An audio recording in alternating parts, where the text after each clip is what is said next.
Chapter 800. May 5th, around 8 p.m., the night sky of Banshing was like the skirt of a goddess. Tonight, there was no longer a mysterious and ascetic atmosphere, but it was dyed with dazzling fireworks. Every time it swayed, there were hundreds of thousands of cold and warm colors, flowing and changing, beautiful beyond compare. But tonight, the most dazzling thing was that it was below, not above, in the water, not in the sky. On the south bank of Bashan Lake, a grand and gorgeous stage was set up on the floating water. The high-pitched sound of electric guitars, wrapped in the whistling of tens of thousands of fans, citizens, and tourists, suppressed the low hum of the fireworks and announced the official start of the Banshing Music Festival. On the embankment, the Banshing police were facing a great enemy. Thousands of people formed a human wall to prevent fanatical fans from trampling or even falling into the lake. At this time, the two sides and the back of the main stage were also surrounded by large and small boats. Compared to the warm atmosphere on the shore, it was not inferior at all. On the stage on all sides, guests from all directions. I am the first. Dazzling. Wang Mo, the melodic guitarist of the Mountain Stream Band, did not have his usual stuffy temperament. He desperately leaned against the side of the ship and seized the best viewing position, greedily absorbing the atmosphere of the stage. The band that opened the music festival was undoubtedly a world-class band. Every one of them was his idol and the goal that he hoped to achieve in his dreams. After envy, he suddenly felt bored. We want to go on stage. Let's go to the roadshow. Bassist Huang Xiangdong was already drunk. He raised his arms and shouted, which attracted the attention of the people around him, but it was rare for him to hit Wang Mo's heart. Wang Mo sighed. His performance was over. Among the hundreds of bands participating in the Banshing Music Festival, the level of Mountain Stream Band could only be said to be below average. The invited performance was just a warm-up performance, and it was not the turn of the main stage. The small concert that ended 2 hours ago was their only performance task in Banshing. In fact, most of the bands participating in the music festival were like this, and then they had to find their own way out. The roadshow was not shameful, and this was the ecology of underground bands. The problem was that the lead singer of the band was leaving tomorrow, so what was the point of playing? Oh, beauty! Huang Xiangdong seemed to have made a big discovery. His voice suddenly became sharp, just like his terrible high pitch. Wang Mo was too lazy to turn his head. Instead, it was the old keyboard player Ma Lu, who was also holding a beer bottle behind him. He narrowed his slightly dazed eyes and stamped his seal. "TSK, a beauty in a kimono, how nice! Where is it, where is it, where is it?" The newest drummer to join the band, Jeff Luan, was small in stature, but he was a typical ADHD patient. Even in a crowd, he would jump back and forth. His vitality and curiosity were first class. Ma Lu responded kindly. On the right, on the shore, in a plain green kimono. Ah, what a dignified beauty! Wang Mo curled his lips. Actually, he had also seen it. Indeed, the figure and tone of the lady in the kimono were very aesthetically pleasing. However, in the darkness of the night and under the flashing lights of the fireworks, all the scenes had their own filter effect. In the end, it was just a self-anesthesia mixed with imagination. Compared to a lofty science student, Jeffrin's brain circuits were obviously less complicated. In fact, he was already so high that he didn't know where he was. Right? Which is right? Like new like best. Huang Xiangdong shouted in his ear, "Ride, ride." Jeffrin instantly understood. He jumped to the shore and looked. Soon, he laughed out loud and raised his arm to shout. "Beauty! Bijasong Oniichan." Wang Mo covered his face. Perhaps it was better to just go back to Xia City. As a science student, he really couldn't stand this. Separated by dozens of meters of water, there was also the noise of music and people. Jeffrin's shouting couldn't have reached that side. However, perhaps it was a coincidence, but the lady really did turn her face. Her gaze seemed to be focused on the boat. Jeffrin was even more excited. He wished he could throw his arm out. Wang Mo had no choice but to squeeze half a body to the side with difficulty to avoid being stepped on. As soon as he moved, he heard an ouch. Jeffrin's knee hit the railing of the boat. However, Jeffrin didn't feel any pain at all. Even the shout wasn't caused by pain, but by mental stimulation. He slammed the railing hard, his vocal cords torn. That Oni-chan. Viper! Viper! The people around them gave him sidelong glances, thinking that this guy had indeed gone overboard. In the end, Huang Xiangdong, who was of the same kind, looked back and forth a few times before suddenly coming to a realization. Ah, that outdated actress, that crazy and arrogant something. Jeffrin slapped Huang Xiangdong on the shoulder. That's right. It's that hypocritical woman. Last night I searched for half the night but couldn't find that kind of film. Today, at the fan meeting, she also came. I'm really grateful that she didn't scold me in front of me. Wang Mo and Ma Lu also looked enlightened. It was rare for the 4 band members to reach a consensus. They also had a deep impression of the lady in the kimono on the shore. After all, not every fan would be like that person, denouncing words like, apart from the lead singer, the band members are just a collection of mediocre talents. Moreover, even for lead singer Moya, that person's evaluation was like, rhythm is far better than voice. Temperament and appearance are more valuable. After closing your eyes, it's guitar skills that save you and your teammates, and so on. Under that elegant and dignified skin, there must be cold and slippery snake scales. Wang Mo felt uncomfortable. This woman, based on her makeup, she should go to the opera. Why did she come to listen to rock and talk nonsense about a small band like ours? Old Ma Lu also stayed up late last night to do his homework. According to the information on the internet, she does have the qualifications to be in the Baozhong troupe. This was a god-level figure. The school couldn't afford to offend her. Wang Mo shrank back, but Jeffrin was still there jumping. She must be depressed. Well, maybe she's cold on the outside but warm on the inside? If I do. Even if her ovaries are full of dry firewood, it's not up to you to light a spark. What are you looking at? This is a society that looks at face, regardless of gender.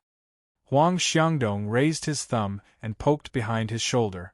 When he was criticizing his companions, his thoughts and sense of direction were very clear, and his emphasis was also very accurate. Girl. Jeffrin dragged out his tone, but he was not angry. In fact, men were very tolerant of this kind of beautiful scene. He just sighed. I've long heard that he's super popular with women. I've come to Banqing to see for myself. 3, 4. What a waste.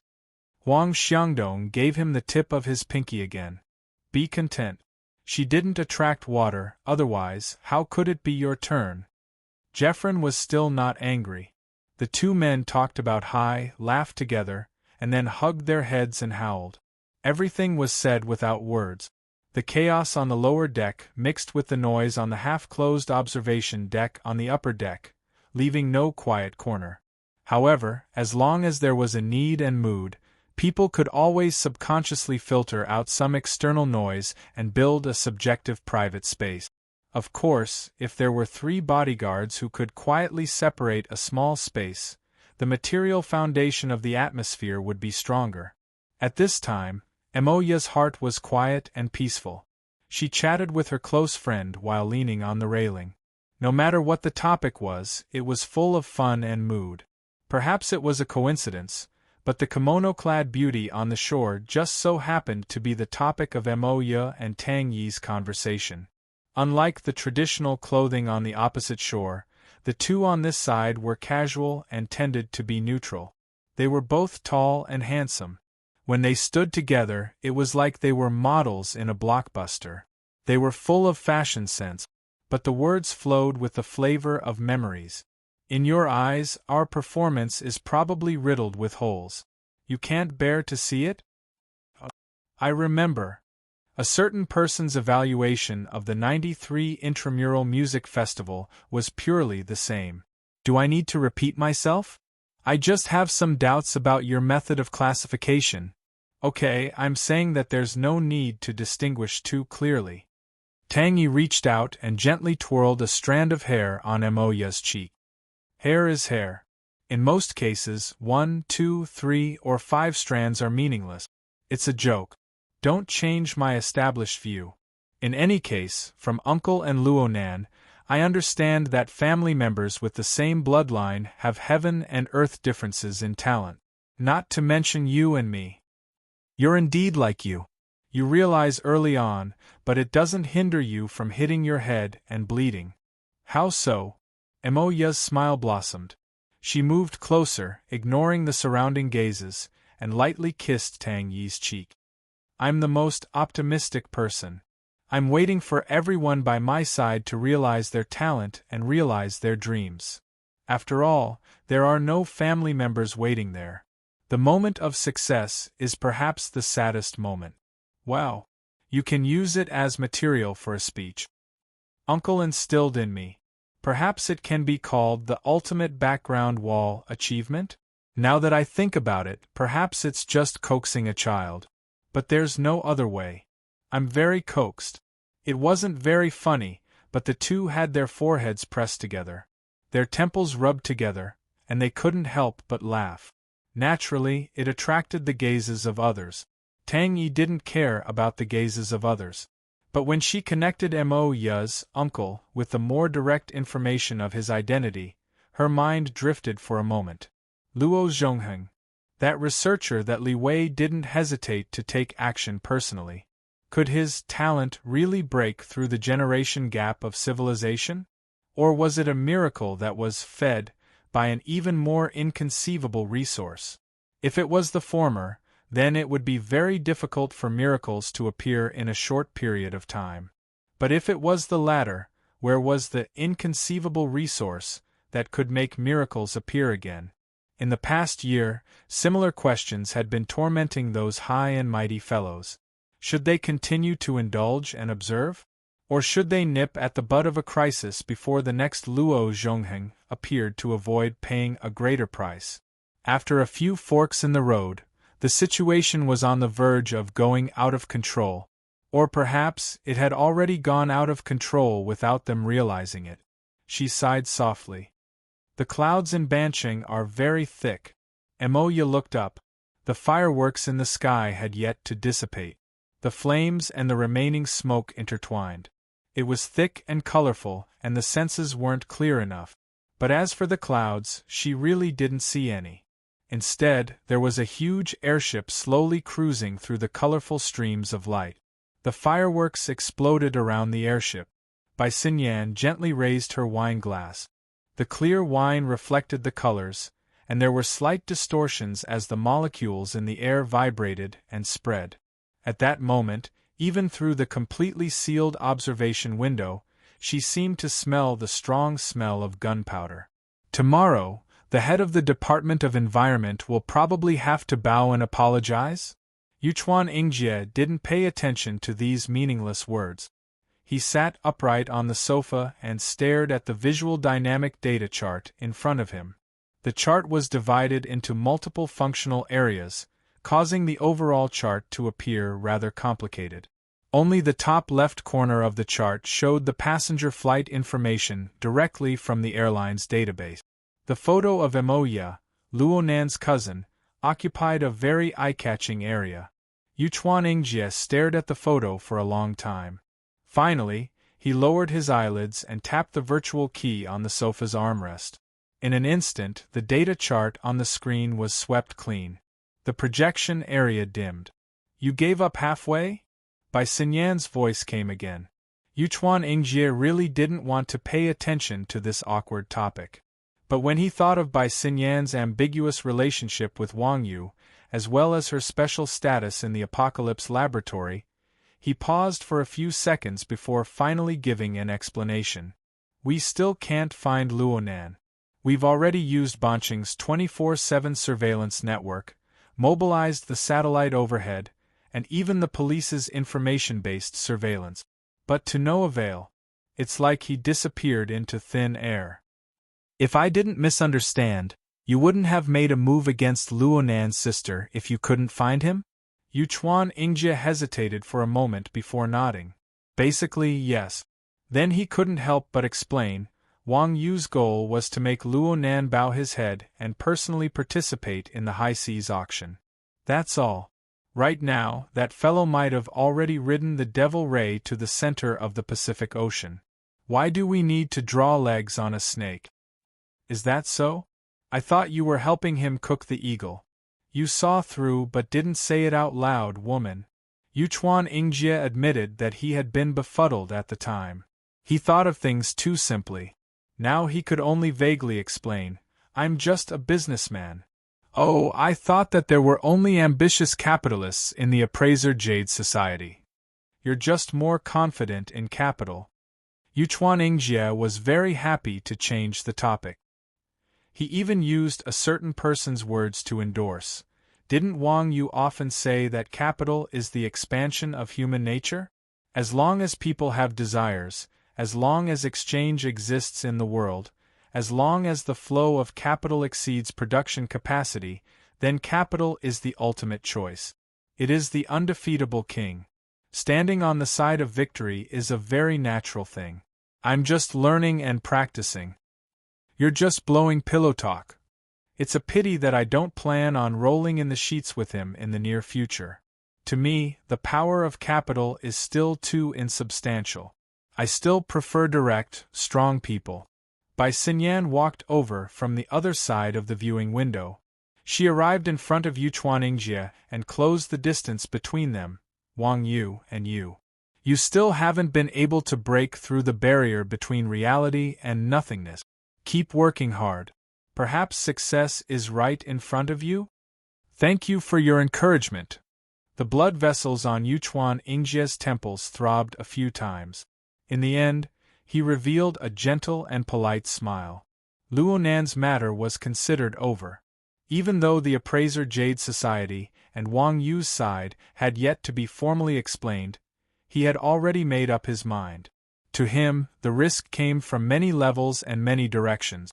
Compared to the immediate survival crisis of traveling at multiple times the speed of sound, the crisis of breaking through the defense of the horsemen, and the crisis of trust that shook the foundation of the Yuchuan family's rule in Banqing due to him inviting disaster, the Appraiser Jade Society's dissatisfaction was actually a problem that was easier to overcome. When all was said and done, his rash provocation was a foolish act of drawing legs on a snake from the very beginning. His excessive attention to Wang Yu caused serious problems in his judgment. Now was the time to cut some meat to stop his losses. He might be at Wang Yu's beck and call right now, but if the situation continued to worsen, it wasn't impossible for that person to do things like borrowing someone's head. He thanked the Amaterasu cult. He thanked the powerful person who had gotten rid of Gong Qi. He thanked the Ability User Association, who had been infuriated. He even thanked the Amaterasu cult, who couldn't wait to cut the chives. The sudden unforeseen event and the corresponding actions gave him ample reason. And so Yuchuan Ingjie sighed. Of course, there are more practical considerations. The Amaterasu cult's identification operation is imminent. His Holiness certainly doesn't want to cause any more trouble. Bai Xinyan smiled at him. Yuchuan Ingjie had a sincere expression on his face, distracting others before a major operation. If an accident were to happen and cause more trouble, it would be hard for me to explain it to His Holiness. Tomorrow's encounter with the head of the Department of Environmental Affairs will be my end. Yuchuan Ingjie had only casually found an example when he spoke, but when he said it, he realized that there was no difference in essence. Yuchuan Ingjie sighed in his heart. There was indeed a barrier between the power of capital and supernatural power. When the world was in the old era of muscles and machines, capital could easily dominate everything. But after the era of distortion, supernatural power was obviously more direct and oppressive than capital power. The aloof higher-ups of the cult did not care what kind of impact the upcoming series of operations would have on the secular world. After all, there were people like the Yuchuan family, who were willing to stick their heads out and solve all the problems in the future. There was no other way. Capital was such a shameless thing. Whoever could make it multiply would be the benefactor. As for the right to lead. Speaking of which, how much money did the Apocalypse Laboratory need to invest in the Bloodline project to achieve the desired results? Was that Li Wei really trustworthy? His research direction and research subjects were far beyond the established system, causing even the most demanding investor to lose their professional judgment. And the series of results that pointed to the ultimate mystery of life made the core circle of capitalists in the world invest money like crazy. One project after another, year after year, no one knew when it would end. Yuchuan Ingjie was a little distracted when he suddenly heard Bai Xinyan say, "If you don't need this projection area, can you lend it to me temporarily?" "Of course. This is something you brought up when you boarded the ship. It's a set of newly developed professional equipment. It's still in the experimental stage. It was just delivered from the deep blue world yesterday." Bai Xinyan sat on the sofa and sat side by side with Yuchuan Ingjie. Then, she picked up the black suitcase beside her and opened the complicated lock. "I heard that Pope Hyaku spent a lot of money in Banqing, so I wanted to use this special situation to test the effects of the equipment. I don't think the Pope will mind." "Test?" Yuchuan Ingjie frowned. Hyaku was the name of the Amaterasu Order's Pope. It sounded weird, but his son, the true god of the order, was even weirder. He was called something like Qianju. Of course, almost no one dared to call him that anymore. Yuchuan Ingjie would not follow Bai Xinyan's lead and used honorific. "His Holiness has always been magnanimous. If Miss Xinyan had communicated with him beforehand. It's not too late now." As soon as he finished speaking, their gazes met and they stared at each other. Then, the area was silent for more than 10 seconds. Both of them were waiting for something, but there was no new information in the air. Did this count as a pass? Yuchuan Ingjie was not in a daze. Instead, he used a special channel to inform the Pope. Now, it was obvious that he had accepted it. Well, it was said that the Amaterasu Order had the closest relationship with the Apocalypse Laboratory among the 3 major orders. There was always a reason behind it. The Yuchuan family and Wang Yu might not be a match for each other in terms of connections in the Amaterasu Pure Land. Yuchuan Ingjie adjusted his state of mind and said, "Is this equipment for commercial use or something more important?" "Commercial use. The board of directors hopes to use the recent craze to make it a hot commodity. It is an indispensable piece of equipment for the future. It is to contribute to the project's goal of making a profit." "Making a profit?" Yuchuan Ingjie shook his head slightly. "Forgive me for being blunt, but we don't spend tens of billions of dollars on the Apocalypse Laboratory every year because we want the money to go to our descendant. We want to see something different, at least something clearer." "I understand. You want to use the breeding ground of capital to breed a bastard with extraordinary power. But forgive me for being blunt, but this kind of method that goes against the basic ethics of the universe will not be effective. Perhaps it should be like natural life, using countless mutated and evolved offspring to select the most suitable result. But when I was investing, the investment document I received described a very direct reverse restoration process. You should be familiar with the way capital tells stories." "All right, Mr. Yuchuan. I am not the representative of the Apocalypse Laboratory, and I have no intention of explaining anything to Mr. Li Wei. As a shareholder, you can directly request the board of directors for more details. As for now, as a handsome gentleman, you should help the lady in front of you arrange this sophisticated equipment. Perhaps you will be rewarded with a kiss in the end. Thank you for your kind offer." Yuchuan Ingjie did not mind sharing women with Wang Yu, but he definitely would not share danger. He quickly lowered his stance and rolled up his sleeves to help Bai Xinyan connect the equipment in the suitcase to the projector. About half a minute later, the projection area lit up again. At first, Yuchuan Yingjie thought that he saw some kind of screensaver. It was a scene of bubbles and water droplets rising.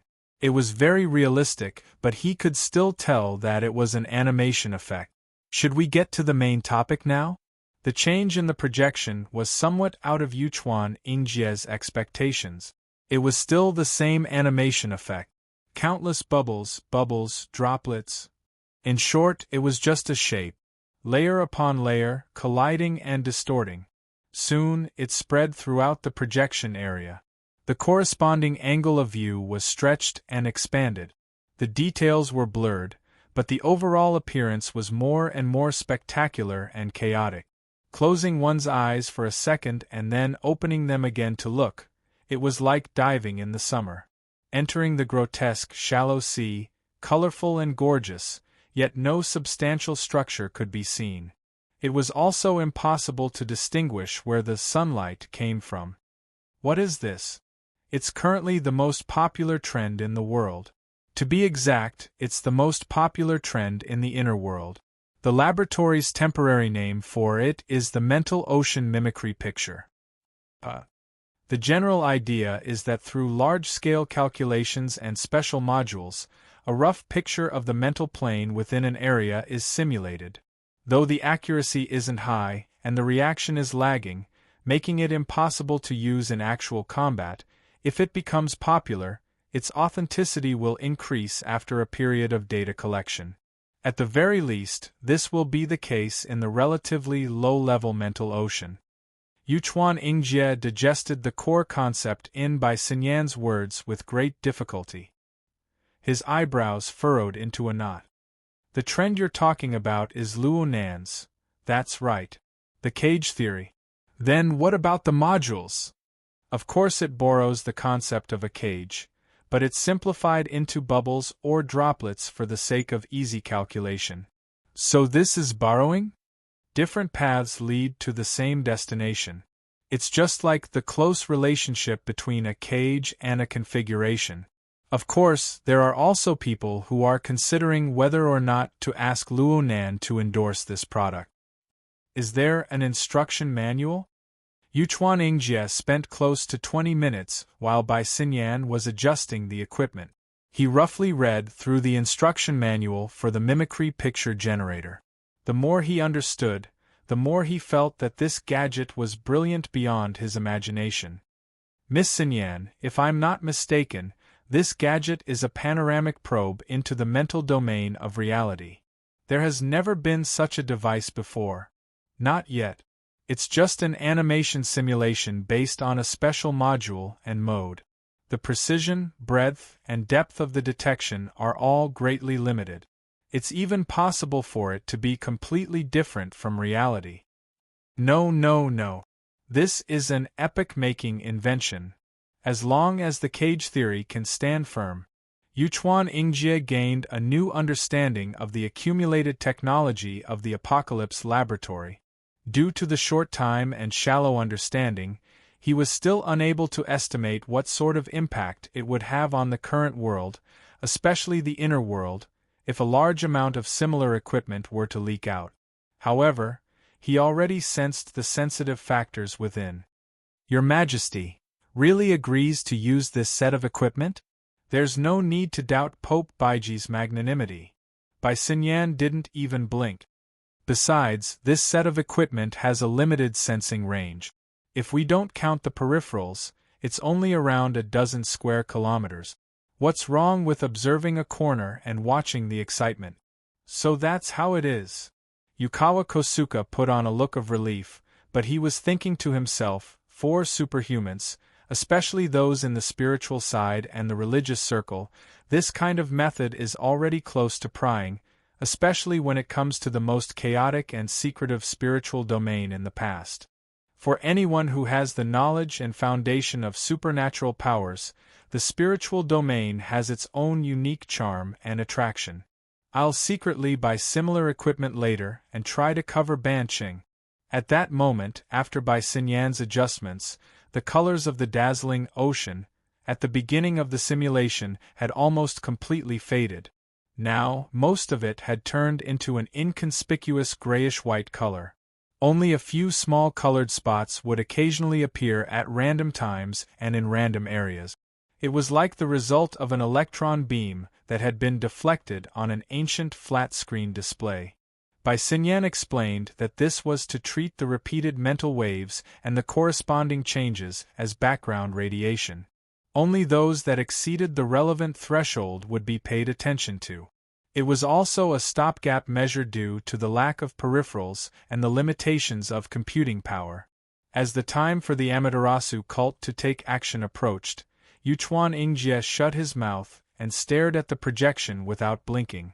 At that moment, Bai Xinyan considerately placed a blurred satellite image behind the background radiation to achieve a simple correspondence between the animation and the map in reality. According to Professor Luo's theory, the spiritual ocean and the material world do not have a strict spatial correspondence. However, as long as there is a material foundation, the simulation signal will always have a basic direction due to the limitations of space. Just don't take it too seriously. As she spoke, she manually operated the sensor's knob and adjusted the sensor's direction. She explained, the sensor's direction is limited. Limiting the direction will effectively increase the accuracy of the sensor. Currently, we are still enriching the structure of the background radiation. After all, Pontiff Hyaki hasn't really taken action yet. The aberrant population around Beishan Lake has always been rich. Early sampling and identification is essential. Yuchuan Yingjie could not help but say, as for the southern shore of Beishan Lake, the aberrant population has basically been wiped out. The only thing that's still standing is that camphor tree. Oh, I know. You're Mr. Sakiman, right? Bai Xinyan did another round of delicate operations. About 10 seconds later, a colorful area that was clearly different from the overall background appeared in the dark ocean. The area looked like a child's carefully blown soap bubble. It was distorted in the rippling airflow and refracted 7 colored rays of light. It looked like it could burst at any time, but it always maintained its overall structure in the nick of time. After looking at it for a while, Yuchuan Yingjie felt that this huge bubble had an extraordinary resilience. It was completely different from the small, gray bubbles beside it that could burst at any time. This is the structure of the aberrant species in the spiritual ocean. If it really existed, it would be very eye-catching. Bai Xinyan praised softly, then shook her head. It's a pity that the current equipment is not enough to analyze its internal structure. A living creature like this that clearly possesses a certain level of intelligence and a fixed spiritual dimension is a very precious research material. It's a pity. Yuchuan Yingjie knew that this Mr. Sakiman, who had already become a spirit, was the ingredient chosen in advance by the Amaterasu cult to make a fresh soup. If he missed tonight, he would not have another chance to study it. Fortunately, there was still enough mutants in this era, not to mention other things. Yuchuan Yingjie also noticed that after the mimicry image appeared, the entire projection area was constantly refreshed. Before focusing on Sakiman, the entire spiritual ocean image was dark. The changes brought about by the refresh were not very obvious. But now, with a relatively clear target, there were obvious changes every time the image refreshed. It looked like it had been done by a clumsy editor. It was very uncomfortable. Yuchuan Yingjie had mild obsessive-compulsive disorder. He frowned when he saw this. As expected, it was only a half-finished product. Now, he could only force himself to adapt to such flaws. Besides not blinking his eyes, he also secretly turned on the recording function. He recorded the entire process of the mimicry image's display and used it as material for research and analysis. Compared to Sakiman, Yuchuan Yingjie was more interested in the Amaterasu cult. As the undisputed protagonist of tonight's event, what kind of methods would the Pope use? What kind of form would it appear in the spiritual ocean picture? After locking onto Sakiman, the 30th refresh passed. Yuchuan Ingjie finally saw a new change in the mimicry image. It was a crisscrossing band of dark colors. It was like a spider web or a crack in glass that appeared and spread out. Most of them were very slender, but their color was darker. In contrast, the originally dark background became a brighter grayish-white color. These extremely dark lines were like deep crevices. They looked like they could shatter the projection area at any time. It looks like the roots of a large tree. Huh! Bai Xinyan's visual thinking was quite different from Yuchuan Ingjie's. But after being reminded by her, Yuchuan Ingjie immediately thought of a concept that the Amaterasu cult was famous for. Are you talking about the Fusang tree? Bai Xinyan looked over and slightly curled her lip. She shook her head. Haven't you heard of the theory of distinguishing between tools and plants? Yuchuan Ingjie blinked. Elites like him always did their homework before taking action. As a result, even if it was something non-specialized, he would always have some impression of it. It's Luo Nan again. That's right. It's Professor Luo Nan's brilliant theory again. In his opinion, the cult's solidified structure in the abyss area is like a towering tree. More importantly, its roots are complex. It reaches down from the abyss area into the dense cage of the spiritual ocean and absorbs nutrients. This is a verification. Yuchuan Ingjie kept his mouth shut. When it came to the foundation of the cult, playing deaf and mute was the minimum level of self-restraint. But he still had some doubts in his heart. The name, Fusang Divine Tree, was quite appropriate, but what was the corresponding nourishment? After a few more rounds of refreshing, there was an obvious change in the flow of scenes. The colorful bubble that corresponded to Zoe's gate, which was now obviously shrinking, gave Kosuke Yuchuan a more intuitive feeling. This person, and those new leaks that had grown out again. What is this long stripe? Yuchuan Ingjie made a new discovery. In the simulated image, there was a faint bright line that ran through the entire projection area. It came diagonally from the top, roughly from the direction of the depths of North Mountain Lake. It moved about a tenth of the screen's length before suddenly disappearing. A few seconds later, after several refreshes, the conspicuous band of light changed its angle and appeared at the edge of the south bank. At the same time, it twisted and distorted, severing the entire projection effect. Miss Xinyan. Bai Xinyan didn't respond. She just adjusted the equipment, her eyes unprecedentedly focused. After a few operations, the bright stripe disappeared from the projection area once more, as if it was just an accident. Is it a bug in the equipment? The bright stripe appeared once more. This time, it lasted much longer than the previous 2 times. It flickered and cut within the projection area, running amok. Is it a display error, or is it a special phenomenon in the mental domain? It's interference. What kind of interference? Bai Xinyan was about to speak when she suddenly froze. Yuchuan Ingjie had more or less the same reaction. This was because at this moment the two of them received the same message from different channels. Tonight's operation is suspended. At this moment, the mimicry image underwent another round of refreshes. In the Mind Sea, the extremely dark roots were clearly fading away quickly. After a few rounds of refreshes, they disappeared without a trace. Your Majesty! Yuchuan Ingjie subconsciously called out, but he didn't receive any response. When he looked at the projection area again, the bright stripe disappeared once more. Yuchuan Ingjie looked at Bai Xinyan again.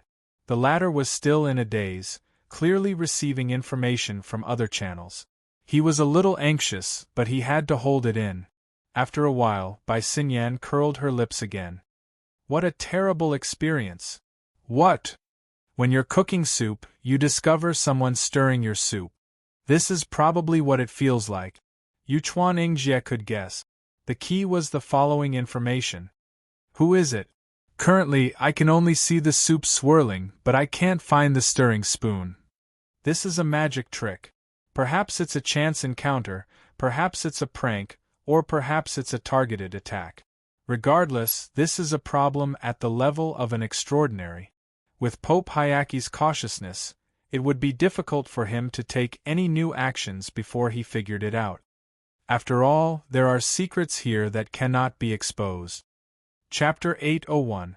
I have many little secrets, little secrets. I have many little secrets, little secrets. I'm not telling you, hee, I'm not telling you, the ancient nursery rhyme swayed in the clouds. It was out of tune, unscrupulous, and carried a little hoarseness and difficulty of the voice-changing period. However, when it spread far away, the lingering sound turned into muffled thunder, overlapping and humming. The empty clouds actually had the reverberation effect of singing karaoke. Luo Nan, who was singing the nursery rhyme loudly, was still leaping up and down amidst the clouds. He somersaulted several times in a row. He had the momentum of wreaking havoc in the heavens. Only when it was tired of tossing and turning did it spread its limbs and float freely in the depths of the clouds. At this moment, the sun above his head was also releasing its restless pressure in the form of light and heat. Luo Nan half closed his eyes and felt the slight warmth on his face. His mind calmed down a bit, and he felt that his actions were preposterous. He felt that it was even more laughable. He really did laugh out loud, laughing until he was out of breath. In the end, he let out a howl of ah ah ah. It wasn't until he roared out the last bit of air in his lungs that his body curled up, his face flushed red, and tears flowed from the corners of his eyes that he finally stopped. He returned to his sprawled state and gasped for breath. Luo Nan no longer had any misgivings. The people who could obstruct him were all dead. The cloud world had finally returned to his control. This was supposed to be his, because this was a magical world discovered by his mother and father. Luo Nan adhered to this logic. Because of this, Luo Nan's heart was weighed down by a rock when Gong Qi was here. He needed to be careful and hide here and there. Now that Gong Qi was thoroughly dead, Luo Nan's stifled heart rumbled and swelled, rolling up 1,000 emotions. He no longer had a reason to restrain himself. However, this place was too deserted. He did not receive any response. Would it be the same in the future? He followed the clues of his parents and stepped into one realm after another. He thought that he could touch more of their aura, but when he overcame all the difficulties and was moved by his family's rapid improvement, his rationality reflected the reality around him. In the end, it was just a mass of clouds and emptiness.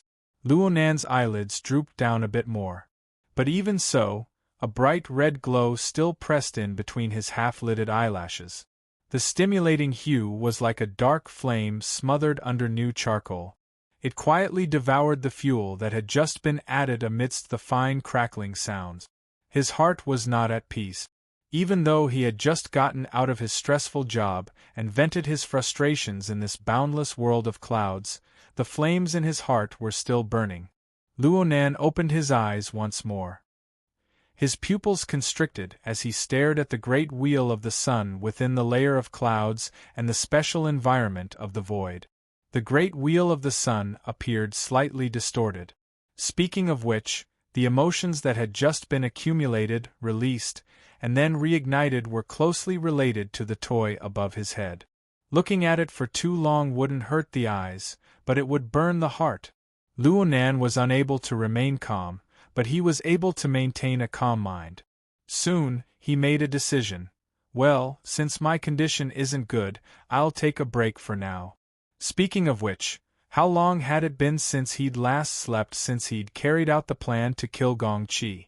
70 hours? 80 hours? Go to sleep, maybe you will have a good dream that you don't want to wake up from. These thoughts flashed through Luo Nan's mind twice before he closed his eyes and soon fell asleep. Luo Nan's body lost control of his consciousness during his deep sleep. He naturally sunk, but he only sunk a few meters before he seemed to lose his proper weight. He rose up amidst the whistling astral winds, but he didn't appear to be light as a feather. Instead, there were multiple forces acting on him. He came and went, swaying and swaying, forming a kind of basic dynamic equilibrium. Time slowly passed, but there was no difference between day and night in the cloud world. The position of the great wheel of the sun in the deep sky didn't change. Only the turbulent flow of the clouds transformed into a myriad of shapes. Over time, it became monotonous. The environment of the cloud world seemed to be this monotonous forever, but there were always a few variables in between. After a period of time, a red shadow suddenly flew over near the area where Luo Nan slept peacefully. It was a mushed-mouth ape. Outsiders aside, this was the only living species that could be seen in the cloud world. It had an enormous body that was over 7 meters tall, and it was wrapped in layers of scales and muscles. It was as if its brain had been hollowed out, and its deep red pupils swiveled on its sunken head. It was separated by a distance of several thousand meters, yet it was still able to quickly lock onto a target drifting up and down in the depths of the clouds. The prey was confirmed. Saliva flowed from the area of the mushed-mouth ape's mouth and nose. The multiple signals coming from the body of the prey stimulated the appetite of the mushed-mouth ape. The mushed-mouth ape paused for a moment high up in the distance under the urge of its desire. Then it accelerated with a rumble, diving down towards Luo Nan's location. The distance of several thousand meters shrank by over 90% in the blink of an eye. Luo Nan's eyes were still closed, and his breathing was long and even. He was in a state of deep sleep, seeming to be completely unaware of the crisis and changes occurring in the outside world. And at this time, the surrounding clouds stirred slightly. Rays of light refracted, and it was as if a bubble had burst. Rui Wen's slender figure came out from within. She turned from incorporeal to solid, blocking between Luo Nan and the mushed-mouth ape. Just from visual effects alone, Rui Wen and the mushed-mouth ape had an enormous difference in body size. However, she was calm and silent from the inside out. She allowed the astral winds at high altitudes to blow at her school uniform skirt that reached her knees. She only used her gaze to lock onto the oncoming vicious creature. The surrounding clouds and the void suddenly dimmed. Rui Wen's eyes moved slightly, but she still hadn't made any substantial movements. The changes occurred on the level of light perception and color. It was a bit like the clouds were blocking the sun, covering it with a layer of shadow.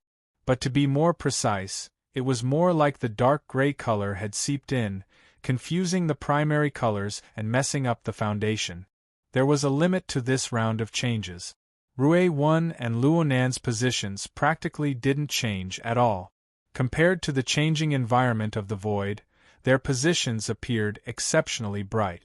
The malevolent body of the mushed-mouth ape that was pouncing over seemed to be completely soaked in the dark gray color. There wasn't a single corner that was able to escape unscathed, both inside and out.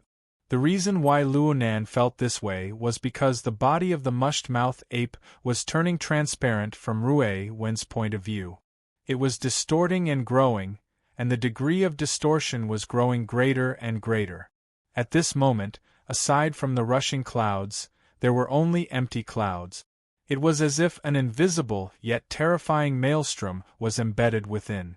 An enormous tearing force existed within the maelstrom, as well as a magical power that could erase reality. When everything was normal before, the physical distance between the mushed-mouth ape and Rui Wen was around 30 to 40 meters at most. With its speed, it could collide with Rui Wen in the blink of an eye. But when the void underwent a change, this distance of 30 to 40 meters became an insurmountable moat. It could isolate anyone who tried to cross it, and it could even devour them cleanly. The mushed-mouth ape let out a hiss from its mouth. The sound waves deformed within the distorted void intermittently. Sometimes it was sharp and ear-piercing, sometimes it was muffled and dull. Sometimes it seemed to draw near, and sometimes it seemed to be far beyond the heavens. Rui Wen, who had recently been studying music, was able to imagine the complex physical environment that caused this series of changes. And all of this happened in the empty clouds. It could only be said that the person behind her had caused the surrounding world to become abnormal. Rue Wen made a rare comparison with common sense, but her thoughts soon vanished like smoke in thin air. This was because Luo Nan let out a long sigh at this time, waking up from his sleep. His own breathing seemed to be affected by the abnormal world around him. It was as muffled as thunder. The mushed-mouthed ape, which had already been distorted beyond recognition, suddenly disintegrated amidst the sound of thunder. It transformed into a mass of steaming ash-gray smoke, which was engulfed by the clouds high in the sky. It then dissipated without a trace. Rue Wen. Skipped class? School's over. Really? There's no sun or moon in the clouds. Luo Nan's sunwheel hovered above his head as he vaguely spoke words that lacked sincerity. His consciousness was still not completely awake. It was as if his body was situated in a gravity-free environment. He did a roll high in the air, somewhat clumsily switching to a half-sitting, half-standing posture. A gale just so happened to attack from high up in the sky at this time. The surging clouds and the young girl's pleated skirt rose and fell in a rhythmic manner. The surrounding gray background perfectly reflected a section of snow-white skin. One could feel the exquisite texture even with the naked eye. Hiss. There's a problem with the angle. Huh. Luo Nan's body actually broke out in a thin layer of cold sweat under the gaze of Rue Wen's clear and cold eyes. He subconsciously grinned and revealed a smile. I'm saying that the coupling between me and multiple spacetimes isn't too perfect. It's like the gears have gone astray. I need to constantly adjust them. You didn't scare me just now, right? Luo Nan locked gazes with Rue Wen after he finished speaking. He knew that he had said something stupid. Did this little girl have the concept of fear in her heart? Okay, I'm saying thank you for your help. But right now you still need to prioritize your studies. Don't split your thoughts too much with me. What if you suddenly disappear in school? I'm afraid that a lot of people will have headaches. Rue Wen lowered her head. She was quiet and obedient. This made Luo Nan feel even more embarrassed. The feeling of loneliness and heartburn he felt before he went to sleep had unknowingly been washed away. He subconsciously reached out his hand to touch Rue Wen's head. But during this process, he heard the muscles and joints of his body emit strange creaking sound. Something was wrong. Luo Nan was already used to this sight. See? Every time I find my balance, I have to break it up and start over with a bit of external stimulation. There's basically no problem with the God gear aspect. Only the body gear is involved in the fundamental physical restrictions. It's simply impossible to adjust it to the right place in one go. Also, the coupled space-time environment is like being covered with several thick blankets. Especially the misty labyrinth. There's no blanket at all. It's the type where fluff and cotton fly everywhere. Every time it shakes, it's especially hard to clean up. Luo Nan chattered endlessly. He mainly talked about how he integrated the laws of the misty labyrinth, and even the space-time laws of Earth, through his own family's large coordinate system before and after he killed Gong Qi. He also talked about the Blood Soul Temple domain and other small plugins to construct the Luo clan domain. As for the unlucky mushed-mouth ape from before, it simply wasn't worth discussing. With the current construction of this domain, digesting Gong Qi's gambling capital shouldn't be a problem. The most important thing is to constantly adjust and deal with the various bumps in the integration process. Then again, the imbalance between body and soul is an old problem. This core problem isn't something that can be solved in a short time. It's fine to just walk. Right now, the most important thing is to explore and discover. Come. Let's talk inside. Humph. I don't need your help right now. As they spoke, the gray void in front of the two melted and caved in, revealing a gap in the door that could accommodate two people entering at the same time. This Luo clan sandwich domain of mine is basically able to perfectly fulfill the function of a transfer station.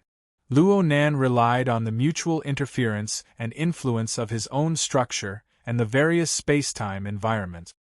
He didn't need Rue Wen's help to easily open a passage to the misty labyrinth. There's no problem on Earth either. It's just that it's a bit troublesome to regulate and adjust afterwards.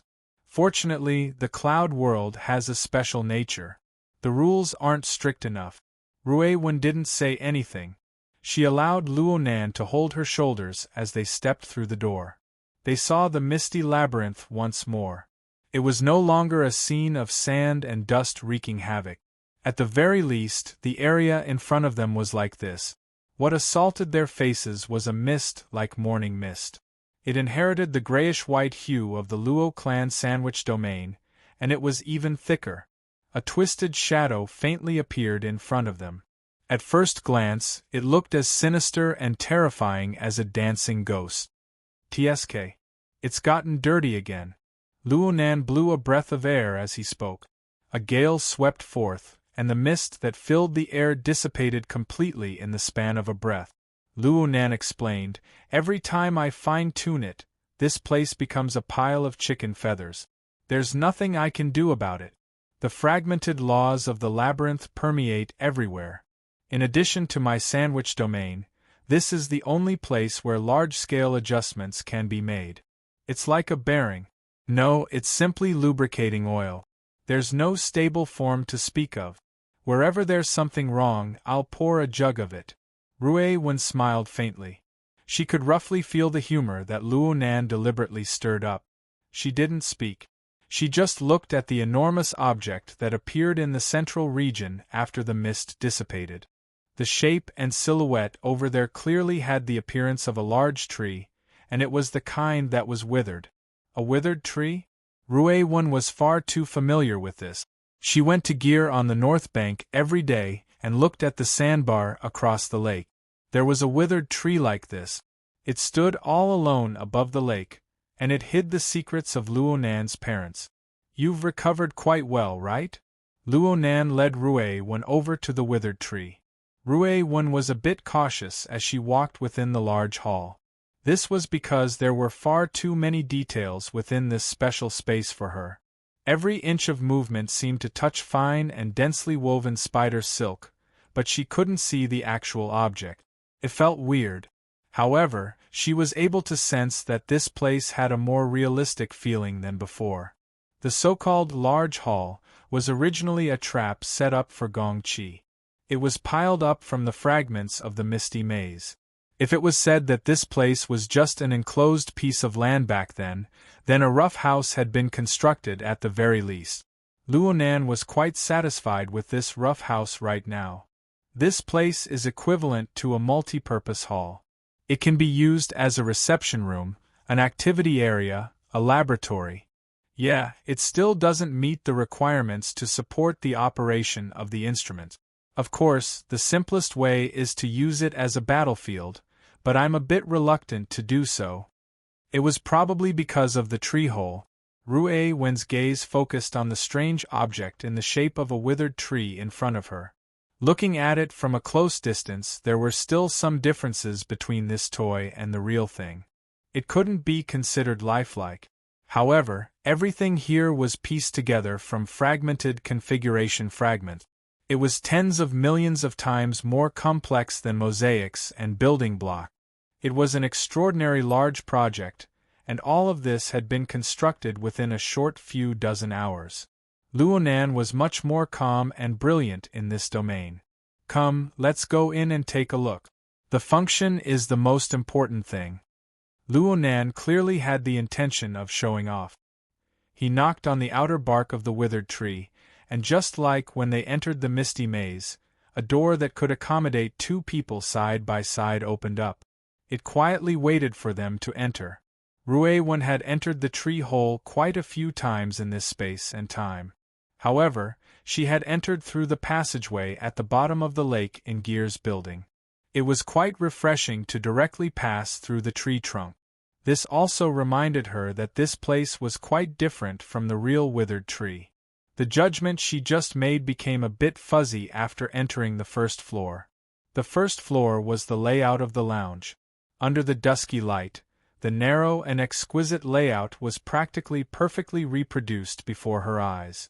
For a second, Ruewen nearly believed that Luonan had brought her back through the barrier of space and time, returning to the tree hole of the withered tree sandbar. These are just decorations. If it were truly completed, then it wouldn't look like this.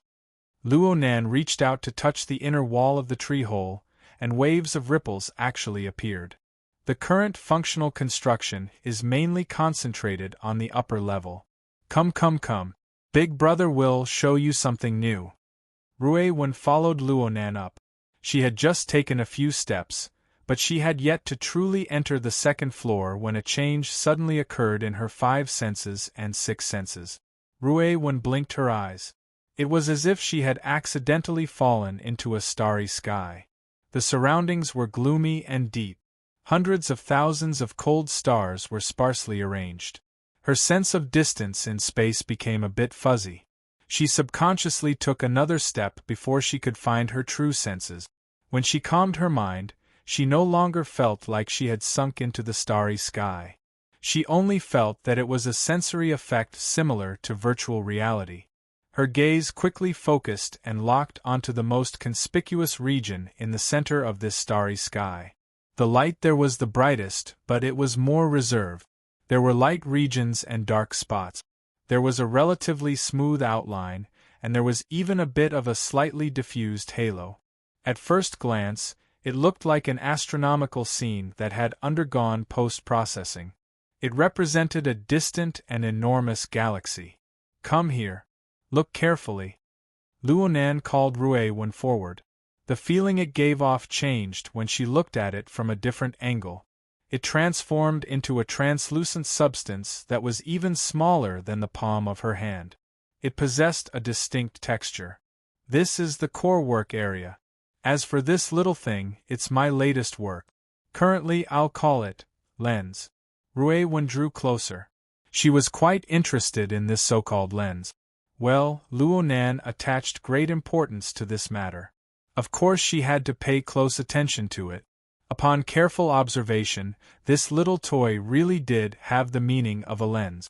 At the very least, it was quite similar to the teaching aids that teachers brought to physics classes. Aside from its transparency. Then, was it a concave lens or a convex lens? Luonan wasn't in a hurry to explain the marvels of the lens to Ruewen. Instead, he extended his hand and streaked across the surrounding gloomy region. His fingertips seemed to stir the specks of light of the stars that blurry perception of distance. A smile blossomed on his face, becoming more and more splendid. Ruewen, did you know? This is the true face of the hollow tree. It's something that I built according to Mom and Dad's design. The hollow tree vehicle at the end of the corridor in Grandpa's laboratory in the wilderness can only be considered an embryonic form. It's far behind this version. After all, this is the result of my father's many years of dedicated research after returning from the wilderness. Hey, have I mentioned this matter before? Ruewen shook her head slightly. I must have been too busy a few days ago. I forgot to tell you. Let me tell you. There's also Jerry's scenes here. It's super complicated. Luonan entered into nagging mode. He talked about whatever came to mind. It was just as he said. The matter itself was very complicated. It had experienced a long period of time, and space had jumped frequently. Some of it was still conjecture. The logic was rather chaotic when it was expressed. It was quite laborious to listen to. But Ruewen only needed to understand that Luonan's mood was better than before. His mood was more positive. This was enough for her. So, that old man of mine made this arrangement. He made it too complicated.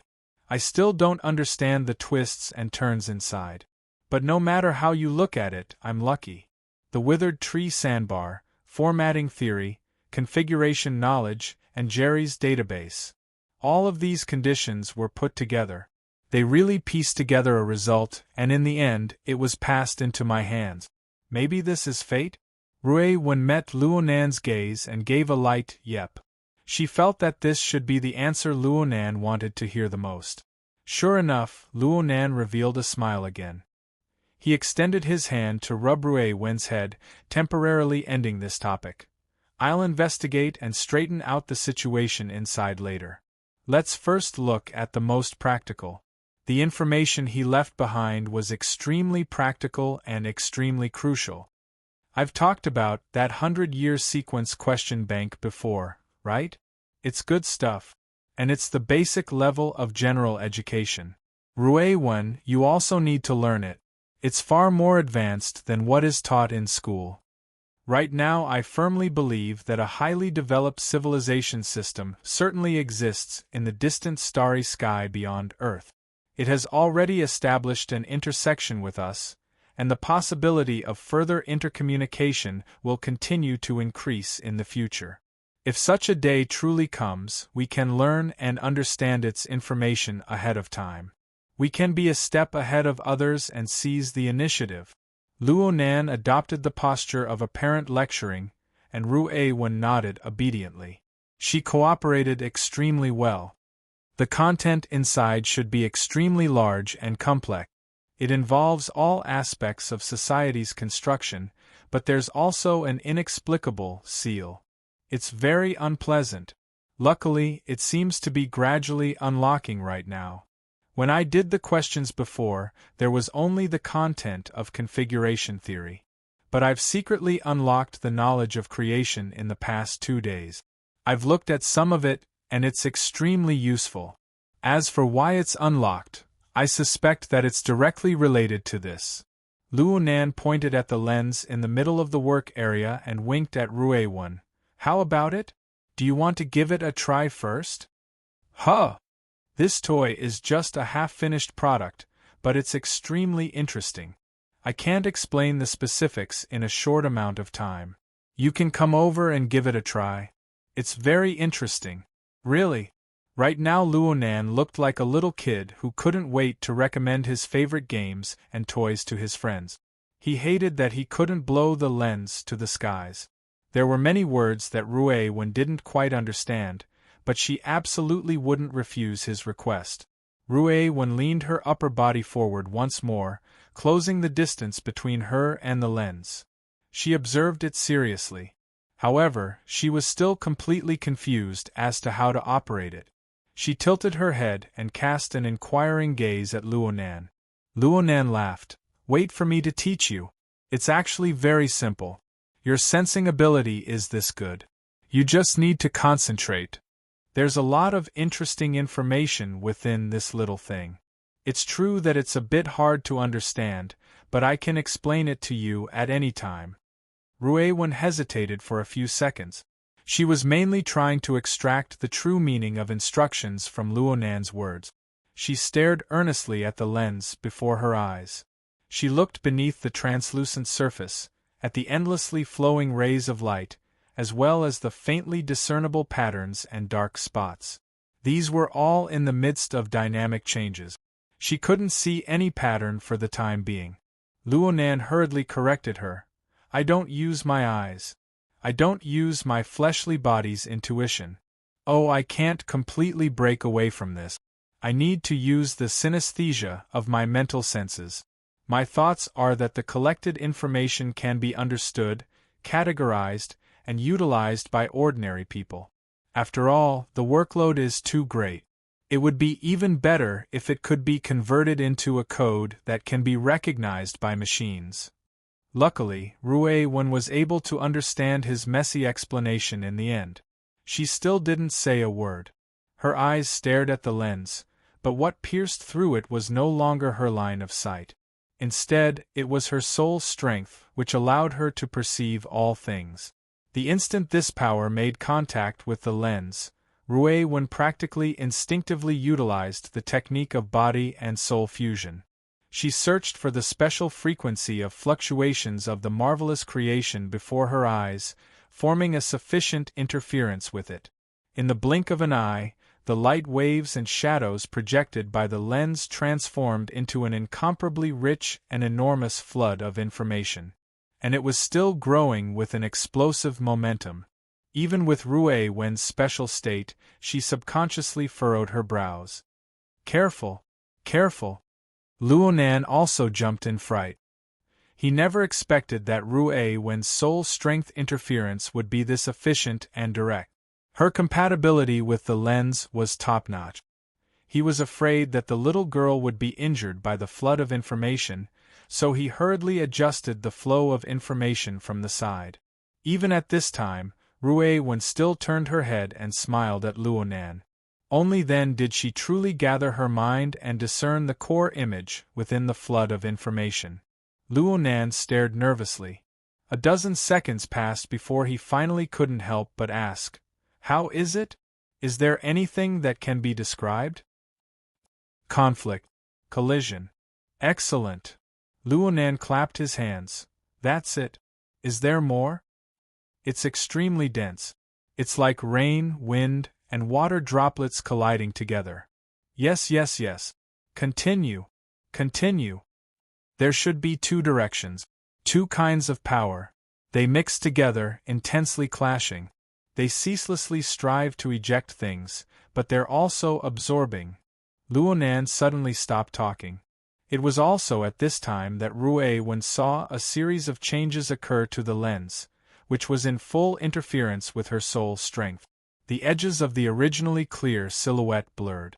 There was a clear tendency towards granulation as a whole. It was as if a layer of frosted sand had been added to it. At first glance, it looked more like a mass of glistening nebula. And the structure of this mass of nebula became unstable. It was restless. There seemed to be a continuous explosion of conflict within it, so it swayed irregularly. It didn't have a clear direction of rotation. Yes, the lens was changing, and it was a corresponding change that occurred with Rue Wen's perception. It practically reproduced the scene that she described perfectly. Don't be affected. Continue, Luonan commanded. Rue Wen was a bit startled. Then she closed her eyes, unaffected by the changes in the lens. She used pure soul strength to sense and restore the image contained within the flood of information. Soon, she captured a crucial point. Two kinds of power are in the center. They dominate everything. They are also converging. Aside from collision, there is also a kind of resonant pulsation. Rue Wen recalled an observation experiment from a biology class not too long ago. She found a ready-made example. It's like a pregnant rabbit. The heartbeat of the fetus. Luonan gasped in admiration. Perfect! Actually, Rue Wen still had a few opinions, but it was rather difficult for her to find the corresponding words to describe it. She stopped and opened her eyes once more. The lens no longer looked like a lens at all. It had completely transformed into the shape of a nebula. The center was shrunken, yet it was the brightest. The periphery was in the shape of dust and mist. It seemed that it wanted to pull out a few spiral arms, but it gave up because of its unstable state. Do you know what it corresponds to? The mist labyrinth. Rue Wen already understood. Yes, it's the reflection of the mist labyrinth. Of course, it's depicted by our perception. It's based on the signal waves that come from every corner of the mist labyrinth. They're collected by the tree hole, magnified, and gathered within the lens. Then we analyze, categorize, and reproduce them. Luonan faced Rue Wen and revealed a large grin. It's a very useful tool, right? Rue Wen nodded. Luonan snapped his fingers, and a projection of a double helix diagram appeared to one side of the lens nebula. Oh, this is the design blueprint of the tool. It's the key information left behind by my old man. Luonan enlarged the projection in a timely manner as he spoke. Now they could see that the structure was similar to the double helix of DNA. The nodes that connected the two long strands were absolutely not base pairs like ACTG. Instead, they were complex three-dimensional diagrams that were so complex and precise that it made one's eyes pop. Similarly, they were paired in pairs. They were linked to each other, displaying an extremely direct correspondence. These two chains. One is a collection of tool diagrams. The other is a collection of surveying and mapping drawings. Every version of the tool should be a version of surveying and mapping result. Every link represents a set of surveying and mapping experiment. I looked at the dates. The earliest one can be traced back to the year 75, and the last one stopped at the year 90 June. There have been several hundred iterations in 15 years, and there are over 2,000 sets of experiments altogether. What is this? Ruewan was silent, and Luonan answered his own question. A treasure trove. A treasure trove of cognition. We can make adjustments according to the results of the experiment. We can see what the world we live in is like in the end. Luonan waved his hand heavily. In the central region, the structure of the lens nebula, which appeared to be rather regular, instantly warped. It was as if it had collided with a layer of barrier. In fact, there really was a faintly discernible arc of light that pressed against the edge of the lens nebula. There were even traces of a depression, forming a direct view of the scene of the collision. We are unable to describe the true structure of spacetime. We can only reduce the dimensions to deal with it. However, I think that it is already quite close to the truth. The relationship between the fog maze and the local spacetime of the Earth is probably like this: an intimate contact on the spacetime level. The shattered fog maze is sufficiently interfering with the spacetime of the Earth. Oh, there are also interference and friction fronts. As Luonan spoke, the outermost layer of the lens nebula lit up with a thin ring of light. The cloud world. Chapter 802. Perhaps it was because the director of the Environmental Affairs Office bowed and apologized from a more appropriate angle. Even God was moved. At noon on May 6th, a sudden torrential rain poured down, quickly washing away the atmospheric dust created by the fireworks of the music festival last night. Correspondingly, the Jade Light's sailing ceremony at the Saka cruise terminal had to end in a sorry state. The respectable gentlemen and ladies waving to each other on and off the boat quickly disappeared under the blooming umbrellas. The deep flute sounded, and the Jade Light sailed out of the cruise ship dock. Enlu stood in the crowd and controlled the information projection on her retina. It was a list of passengers on the Jadeite Light. He didn't find anything unusual on the list. If he had to nitpick, it would probably be that there weren't too many important people on the luxury cruise that had just left. In fact, among the people on the ship, there were not many who were qualified to participate in the high-level high seas auction in 10 days. A real big shot would never follow the rules of others, just like the lord she served. However, it was precisely this kind of person who truly dominated the course of events. The ceremony ended in a hurry. In the chaotic scene caused by the heavy rain, people could finally release their true emotions. Enlu heard many sighs of relief. In her view, it wasn't only because the cruise had just left, but also because it was out of everyone's sight. At this moment, his wristband vibrated.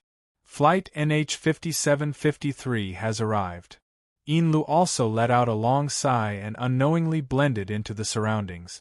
Emoya, who had been in a rush for 5 days, returned safely as the direct flight from Saka City to Sia City landed.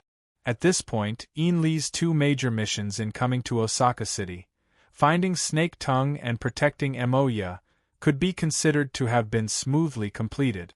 Enlu made a summary of her own work. He didn't play any key role, and his support position was still stable. Coupled with the departure of the Jade Light cruiser, the stormy Band City should be able to calm down for a while, right? That might not be the case. Over the past 2 days, even Enlu, an outsider, had noticed the subtle and tense atmosphere in Band City. Compared to pure perception, some changes on the market level might be more convincing. His wristband vibrated continuously. He received a short message and an instant message almost at the same time. Enlu carefully read the message before picking up the call. "Hello, Mr. Opin." The voice on the other side was cold and alienated. "Ms. En, the handover work with you is going very smoothly. At present, the yacht has sailed into the Ohori River. It is expected to arrive at Beishan Lake in an hour." "Yes, Mr. Opin. We have confirmed it." Enlu slightly deviated from the direction of the crowd and approached the edge of the viewing platform. This was the highest point of the cruise ship dock. She could see that in the opposite direction of the emerald light that had just set sail, there was a small and exquisite private yacht going against the current along the man-made flood channel that had been dug after the war. The exterior of the yacht had the same design style as the Ray that had been docked for overhaul. They did indeed belong to the same manufacturer and the same production line, so they could be considered as sisters. Having such a yacht would allow Mr. Luonan to adapt to his living environment without any obstructions. Even if he didn't care about it, being able to quickly find a substitute and successfully purchase it at an unexpectedly low price was mostly due to the treacherous atmosphere in Ban City over the past 2 days. As the representative of the owner of the yacht, Mr. O'Pin took this money-losing business to heart. He wasn't in the mood to be polite at all. "I hope that you will follow the agreement and pay the final payment on time and accurately." "Okay, Mr. O'Pin. We will definitely pay all the relevant funds in strict accordance with your requirements. In fact, another payment has already been made." "Yes." Mr. O'Pin confirmed the change in the account, and his tone also subtly changed. A second passed before he spoke once more. "Right now is the transaction window period. I hope that our cooperation can continue." Of course. The call was soon ended, but another message came in soon after. It was still from Mr. O'Pin. The message contained the coordinates of an address that didn't exist in the secular world, as well as the time. Inla smiled. Her gaze shifted away from the river and fell into the depths of the boundless curtain of rain. Just looking at this yacht transaction alone, it was nothing more than an exchange of luxury goods. It was purely an act of consumption. But as a qualified businesswoman, Inlu also made full use of the other conveniences brought about by the transaction. For example, information. Okira Rongsan was an important figure in the Great Zay Church, a local church in Ban City. The Great Zay Church had already existed before the Third World War, and it was a rare veteran that could be revitalized in the era of distortion. In the span of a few decades, it had changed from a simple faith group to a mysterious church that could produce supernatural powers. In the tangled and complicated territory of Ban City, they had their own faction of power. Dealing with such an old-school church, especially when it came to matters involving the transfer of large amounts of funds abroad, could often reveal a lot of interesting things. During the transfer process of the yacht, the Great Zay Church behind Okira Rongsan had indeed given a large discount and reduced the transfer fee. And most of the discounts were lost in the secret circulation of funds. In other words, in addition to money, the Great Zay Church also needed to use Inli's financial channels. Moreover, they also made some hints, asking Inlo if she wanted to take over some of the real estate by Beishan Lake. Even some special materials that weren't easy to transport. This was simply the standard mode of quickly liquidating assets and the escape of important figures. During the transaction negotiations, Inlu also heard some subtle rumors from various relevant channels. Some were evidence, and some were counterexamples that needed further analysis. But no matter what, it was better than nothing. Without a considerable transaction as a starting point, she wouldn't be able to fight her way into this closed ecosystem. And now, the information in Ban City could be compared with T City, Xia City, and even Chan City. She could dig out a lot of sensitive information from them. A part of it was directly related to the Amaterasu Church. Inlo had personally witnessed a series of battles of wits and courage in a certain laboratory with Luonan's support. Of course, she understood what Luonan was concerned about. Mr. Luonan would be interested in these things. After finishing her work at the dock, Inlu turned around and blended into the crowd. Soon, she entered the parking lot of the port. Just as she got into the car, her wristband vibrated again and automatically switched to the internal channel of the Great Zay Church. These mercenaries from T City really can't be trusted. When things come to a head, each and every one of them is indecisive. No, they've always been staring at the money. They have no fear for the blood flame will. Yes, old Jiang, you're right. Especially that Cadman. He's the root of the prisoners and has the temperament of a fox. When the first ablatum was around, he was extremely good.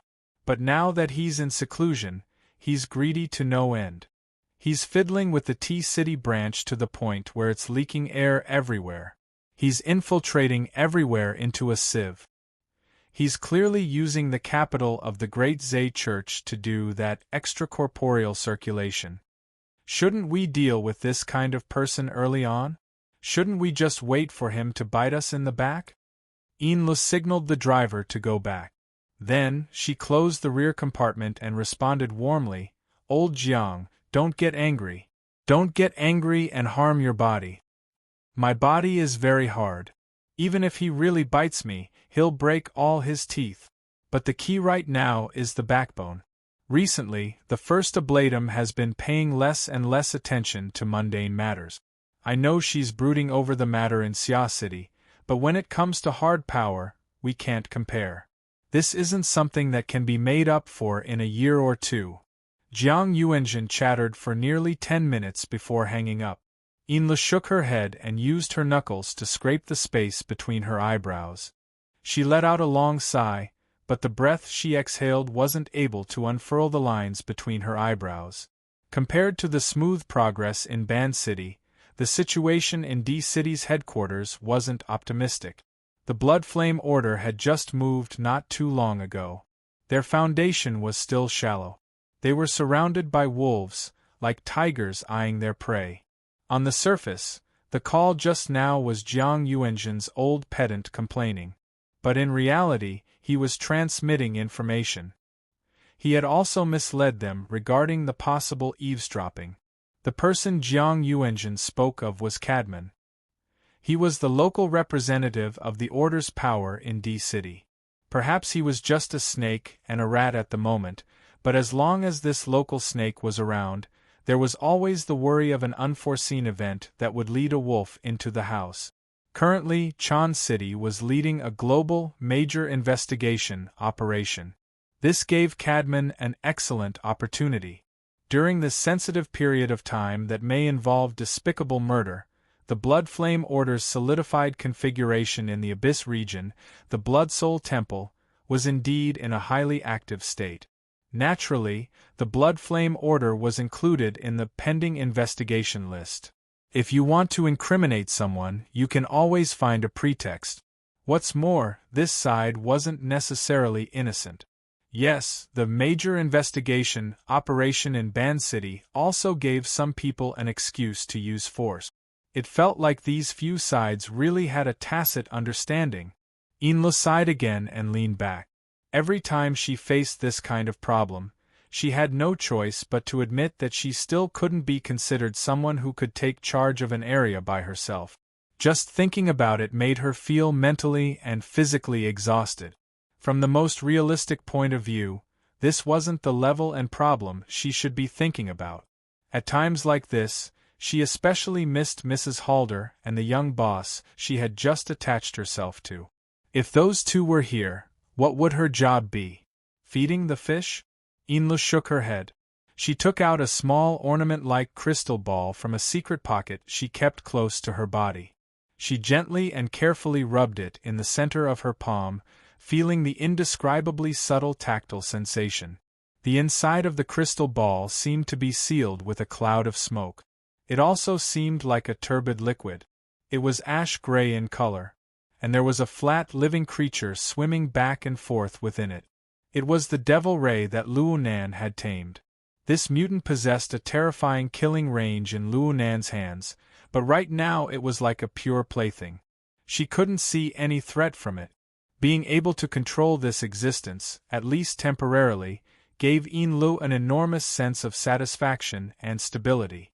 It was also through this method that she could truly feel the existence of the backbone. No matter what, as long as she was able to attach herself to Luonan, who could easily create such miracles, then she and the Blood Flame Order would have a bright future. Inlu raised the crystal ball in front of her eyes and observed it seriously. She followed Luonan's arrangements and grazed the Devil Ray twice in the past 2 days.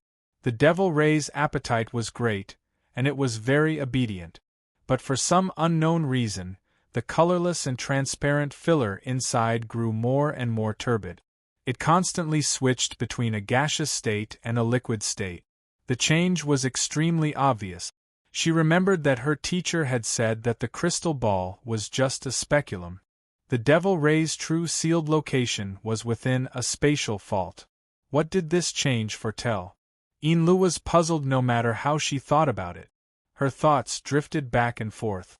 Plus, she hadn't rested well recently. Her mind was exhausted, and she actually fell asleep in the back seat of the car. And then she had a dream.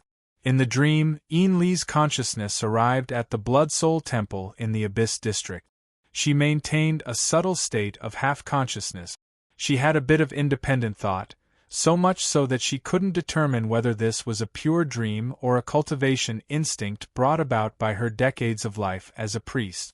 Enlu only knew that her consciousness was floating in the lava lake of the stone forest at the lowest level of the Blood Soul Temple's structure. She was at a loss, not knowing where to go. Suddenly, a cluster of light appeared. The outline of the light was like the crystal ball she was playing with in her hand. It emitted a bright and precious light, becoming the most eye-catching existence in the turbid and chaotic lava lake. Enli's consciousness couldn't help but shift over. She was pulled by the light source and coiled a few times. She vaguely felt that it wasn't some sort of crystal ball, but a mirror. Her image was reflected on the mirror, but it wasn't too realistic. It was a bit like the effect of a haha mirror.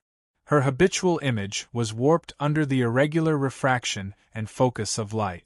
But where did this physical effect come from? After another bout of confusion, Enlu suddenly had a different feeling. At this moment, what attracted her spirit was neither a crystal ball nor a mirror, but a clear and sharp eye that was staring at her coldly. The eye pierced through all her disguises, tore apart her usual image, and recorded only the most essential elements of her into her mind. She didn't even know what some of the elements gathered in it were. Enlu instinctively wanted to avoid it, but she couldn't help but want to see the result of the reflection. After hesitating for a while, she finally made eye contact, only to find that too much information had been recorded in the mysterious eye. Not only her, but also the stone forest, the lava lake, and the surging emotions, as well as the detailed composition of desires in the lava, if it was extended further, perhaps the structure of the entire Blood Soul Temple and even the hearts of the entire Blood Flame Order were also recorded. Everything formed a complicated yet distinct structure, which was then condensed into an insignificant spot of light in the mysterious eye. Like a star in the hazy night sky, it melted into an even more immeasurable universe. It had a real meaning of existence, but that was all. As for Enlu, she was merely an insignificant speck of dust on this star. She didn't even have the value of special attention. Grandeur and insignificance, loftiness and lowliness, the intense contrast that touched her body and mind instantly clutched Enli's heart, giving her a shock that was hard to endure. It also caused her to suddenly wake up. The crystal ball that sealed the devil ray was still in her hand. She couldn't tell if it was cool or hot. She couldn't find an accurate word to describe it, but it was able to calm her mind. It shouldn't be a dream, right? As an ability user, Enlu believed that such a clear memory couldn't be a dream without reason. She wanted to believe that it was some sort of revelation. Perhaps it was related to Mr. Luonan? She raised the crystal ball once more, confirming that the devil ray inside was in good condition. Enlu carefully put it away a moment later. She looked at her watch and looked out the window. The car had just gotten off the high-speed magnetic rail. It was gradually lowering the level of traffic, so its field of vision was quite wide. Through the curtain of rain outside the window, one could see the outline of the southern shore of Northern Mountain Lake. A large part of the reason for this was that the surface of the lake had been painted with the color of cheap plastic. These were the simple raincoats worn by the music fans who braved the rain to participate in the event. The sudden rain brought quite a bit of trouble to the recently opened Band City Music Festival. Then again, Perhaps the music fans who were able to explode in joy under the curtain of rain would prefer a similar atmosphere? The sense of reality diluted the dreamy feeling, and Yin-Lu subconsciously let out a breath. A few minutes later, the car stopped outside the pier on the southern shore of Northern Mountain Lake. A fishing boat was parked there, serving as a transfer boat. It carried her to meet up with the newly purchased yacht. Later on, she would go to a specific area on the lake to do a preliminary inspection. She would make preparations for the upcoming deal with the Great Zay Order. Basically, she wouldn't spend any more money, but she had to gather information. She had to put on a show. After the car came to a stop, the driver in the front seat picked up the umbrella in the car. He jogged over to open the door for Yin-Lu in the rain. In this world, the sense of service of the lower-class people was always on point. Yin-Lu believed that this was something she could learn from.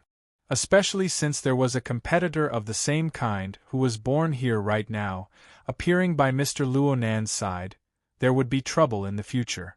Yin-Lu got off the car in an elegant manner. Her heels stepped on the water film that had accumulated on the surface of the road. A cool breeze wrapped in the smell of water blew over, bringing with it the fragrance of vegetation.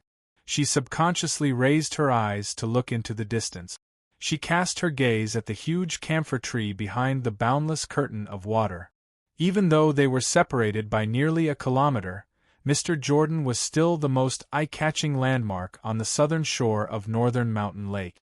Aside from it, it would be very difficult for people's gazes to be attracted by other targets. However, just a second later, Yin-Li's line of sight shifted to a different angle. She looked in that direction, but it was not a target belonging to the Jorge. Thanks to the sharp senses of an ability user, even though they were separated by a kilometer, she was still able to grasp the most crucial element. Yin-Lu patted the car window, indicating the driver to return to his original position. Go forward. Go under the tree. The driver revealed an awkward expression. Boss Yin, there are roadblocks and warnings up ahead because of the music festival. Motor vehicles are prohibited. Yin-Lu didn't wait for the driver to finish speaking. She snatched the black umbrella from the driver's hand. She blocked the falling rain from above and quickly walked forward. The distance of a kilometer from the embankment pier to the camphor tree was only around 200 seconds, even though she intentionally restrained herself. Outsiders felt that this elegant and stylish office beauty was truly well-trained. She was able to walk like the wind even though she wore 10-centimeter high heels. However, they didn't know that Yin-Lu was afraid of neglecting an important person. She didn't know that she was afraid of neglecting an important person in broad daylight. Her heart was extremely conflicted. She arrived under the tree with great difficulty. She was an ability user, but her legs actually went slightly soft. She didn't care about the state of her body. She directly faced the young man who was looking up at the tree and bowed down. She greeted respectfully. "Sir, you've returned." The young man under the tree was undoubtedly Luonan. Actually, he had made a few modifications to his face. There was a clear difference from his original appearance, but Yin-Lu was able to recognize him with a single glance. The reason was very simple. Luonan had an ancient-styled bamboo umbrella on top of his head, shielding him from the wind and rain. The person holding the umbrella was none other than Snake Tongue in kimono. The formal kimono of Sakura City women weren't suitable for traveling in the rain. A single misstep would result in a sloppy and embarrassing appearance. It just so happened that this woman named Kitayama Yuehui was wearing a white kimono. Because she was holding an umbrella, her sleeves drooped down, revealing her jade-like arms. Even Yin-Lu couldn't help but take a few more glances. Snake Tongue smiled and bowed when she saw Yin-Li's gaze move over. She was dignified and respectful, just like in the past. Who would have thought that she was actually a curse master with a fierce reputation in the inner world? But why did Mr. Luonan find this person first after returning? Yin-Li's state of mind fluctuated a bit. This was because Luonan's behavior was a bit cold. He clearly heard the greeting, but the angle of his head and neck didn't change at all. His gaze was still patrolling the branches and leaves of the Zhuojia guard gate. He only let out a grunt from his nostrils in response. Yinlu didn't dare to say anything when she saw this. It wasn't good to steal Snake Tongue's position either. She could only maintain a slightly bowed posture and quietly ponder and size him up. Luonan was still in the same attire he wore when he left the ship the day before yesterday. He wore a wide-brimmed hat on his head, and there was the support insignia of a certain band on it. He should have bought it recently, and his body was quite refreshing. The lush branches and leaves of the camphor tree had already blocked a portion of the rain. Snake Tongue's bamboo umbrella blocked a large portion of the rain. Even the drizzle that was blown over by the cool breeze from the lake was deflected to the side of his body, unable to touch his body in the slightest. It was as if there was an invisible barrier existing. It was quite miraculous. In addition, there was also. Today, Luonan was actually wearing glasses. Moreover, it was an extremely retro monocle. It was a monocle that practically no one used in reality. He wasn't like the characters in movies and TV shows, where the lens was clipped to his eye socket. The soft facial contours of Easterners weren't necessarily able to accomplish this. The lens was floating in the air. It was absolutely not a projection effect. There really was a mirror-like object stuck to Luonan's cheek, floating in front of his left eye. Yinlu was walking in the other direction. She wasn't able to discover it immediately due to her angle. Special external equipment? Yinlu subconsciously moved a step forward. Her angle changed, allowing her to see it more clearly. But at this moment, Yinlu didn't just notice the structure of the monocle. She also noticed the special texture, luster, and even the image that stabbed into her heart. It was very familiar. It was clearly her first time seeing it. Oh no! Yinlu drew in a small breath. She suddenly understood that this was the mysterious eye that had appeared in her dreams. Luonan was using this eye to observe the Zhuojiawei men at this time. Just like how he had seen through Yinlu and the Blood Soul Temple, he directly attacked the core of the Zhuojiawei men. Perhaps it was because of her first impression, but Yinlu kept feeling that the enormous plant-type mutant before her eyes was shivering in the wind and rain. Luonan didn't do anything else aside from watching. He was like a foreign tourist who had come because of its fame. Under the guidance of the two beautiful tour guides, he lingered on the scenic spot for a bit. He sighed with emotion for a bit before finally leaving in a straightforward and efficient manner. Snake Tongue and Yinlu glanced at each other. They fell a bit behind as they followed behind. This time, it was Yinlu who was holding the umbrella to block the rain. The two women cooperated quite well. There was a young man dressed casually, a beautiful and capable office lady, and an elegant and dignified woman in a kimono. The three of them were quite eye-catching when they walked together. It was just that their attention wasn't placed on these minor details. Luonan turned his head halfway and spoke to Snake Tongue. The structure and design of your order is too crude.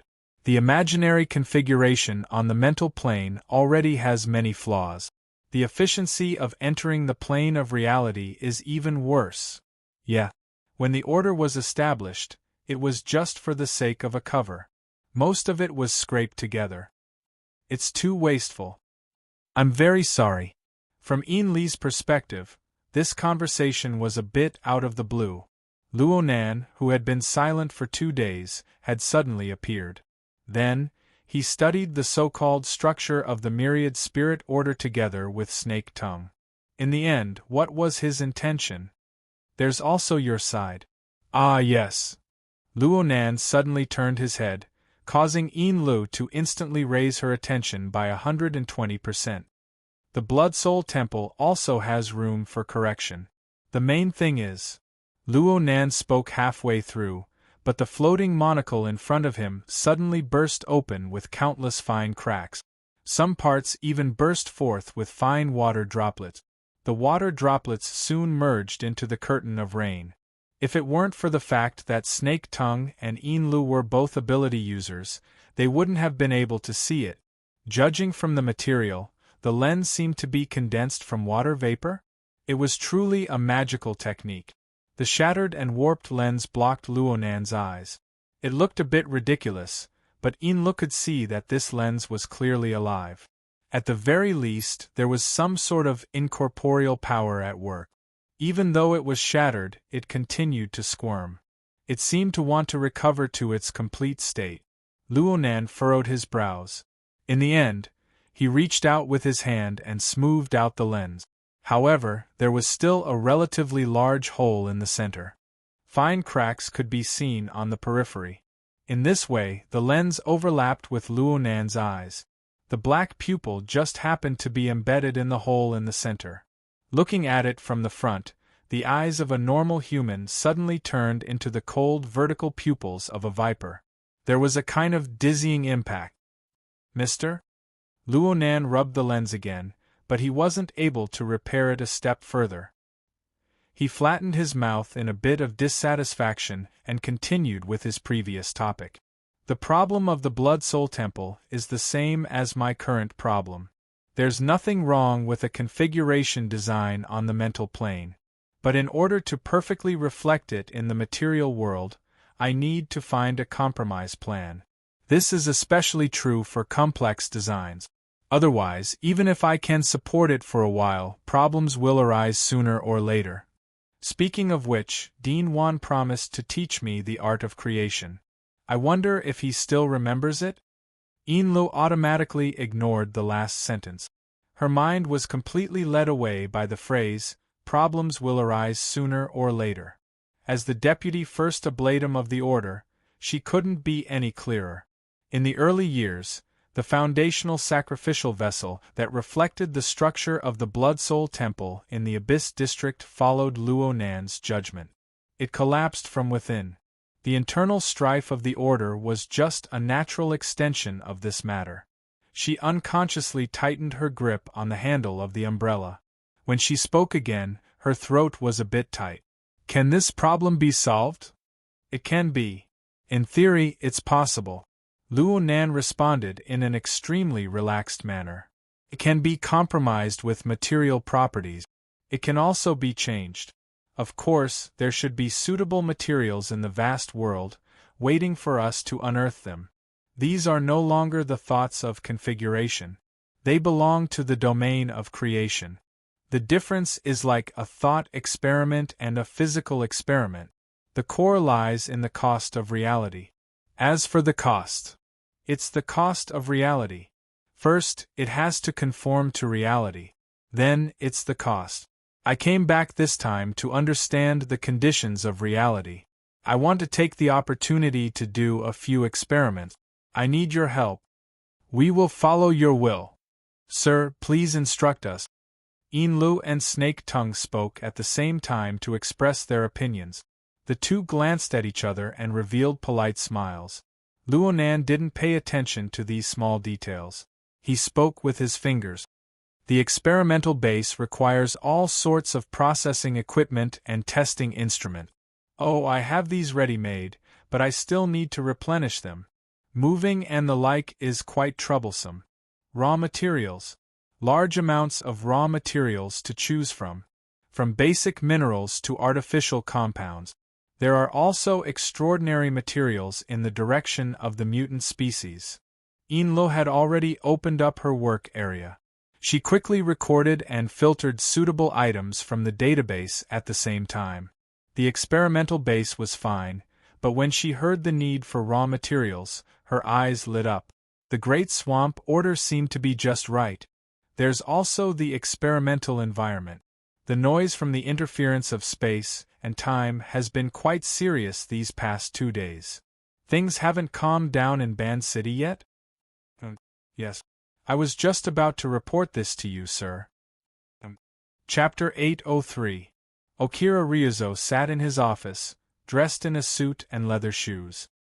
His sitting posture was upright and full of tension, like a leopard leaping out of the jungle, giving off an oppressive feeling of choosing people to devour. In Band City, especially within the industry that he was in charge of.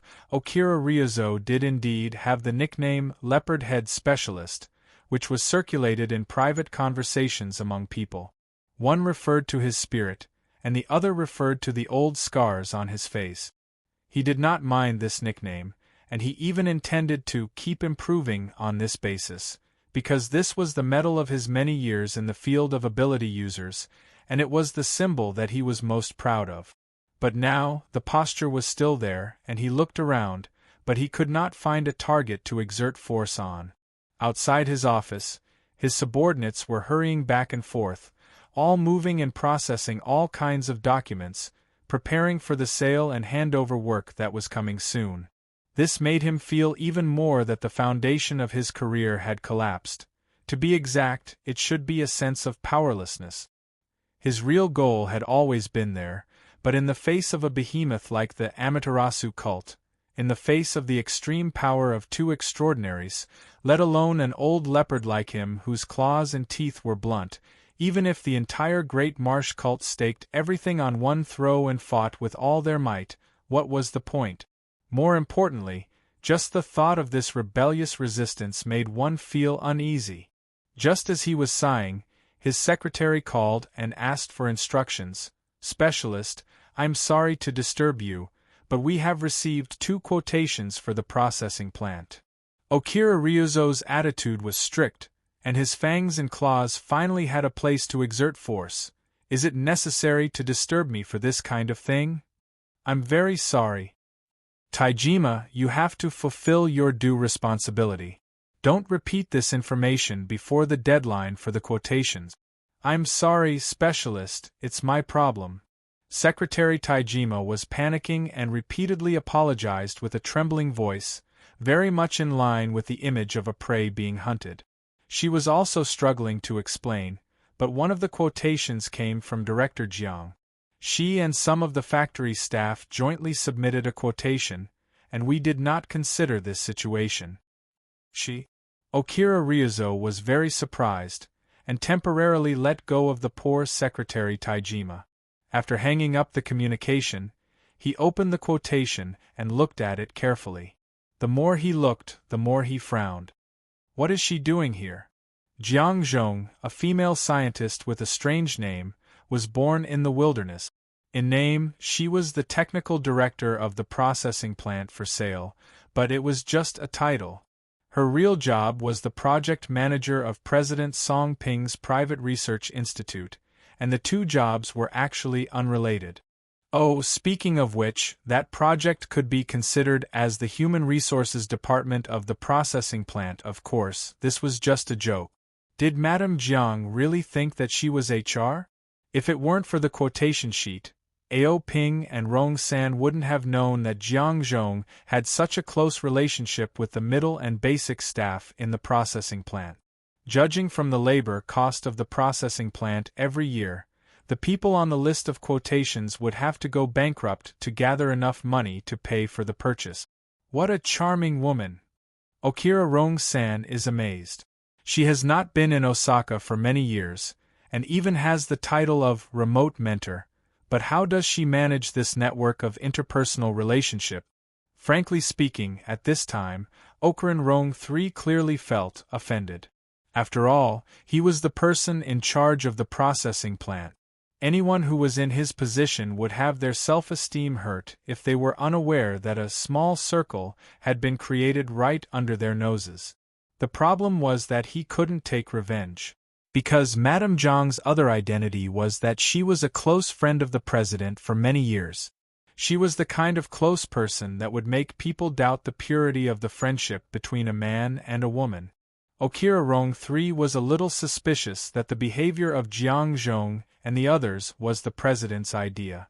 But soon he denied this idea, not to mention that the president didn't need to do this. In terms of relationship, although Jiang Zhong had the halo of close friend, Okira Rong 3 wasn't bad either. He grew up with the president and he was 7 or 8 years older than the latter.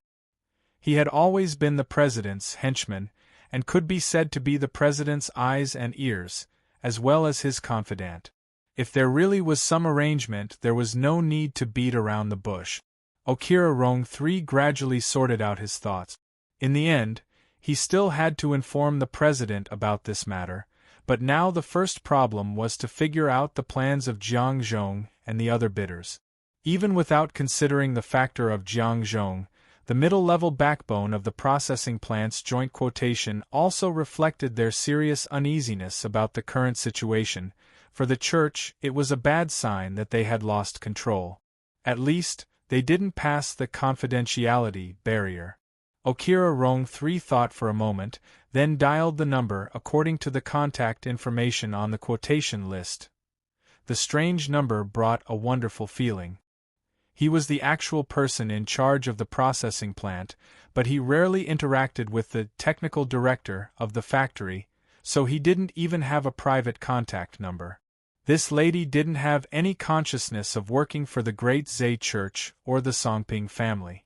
She was like a shadow that was neither close nor distant, hidden behind the friendship with the president. When the phone was connected, Okira Rong 3 maintained a businesslike attitude, but also added some elements of politeness and respect. "Hello, Jiang Zhong, I am Okira Rong 3. Yes, I have received your quotation, and there are some details that need to be communicated." "Oh, Jiang Zhong is in the factory? That's convenient. Why don't we talk face to face? Tell everyone directly? Of course, we definitely have to talk, but Jiang Zhong, you are also a factory executive. You should understand that now is not a good time to talk between labor and management. It's hard for me to promise anything, after all, it happened suddenly, and there are considerable uncontrollable factors." The phone communication ended in a push and pull that lacked substantive progress. In essence, this round of dialogue was beyond Okira Rong 3's expectations. He thought that this was a business or even political negotiation, but in the end, in front of him, it was clearly a union leader, and it was the hot-blooded version. Ridiculous. Didn't this woman say that she was born in the wilderness?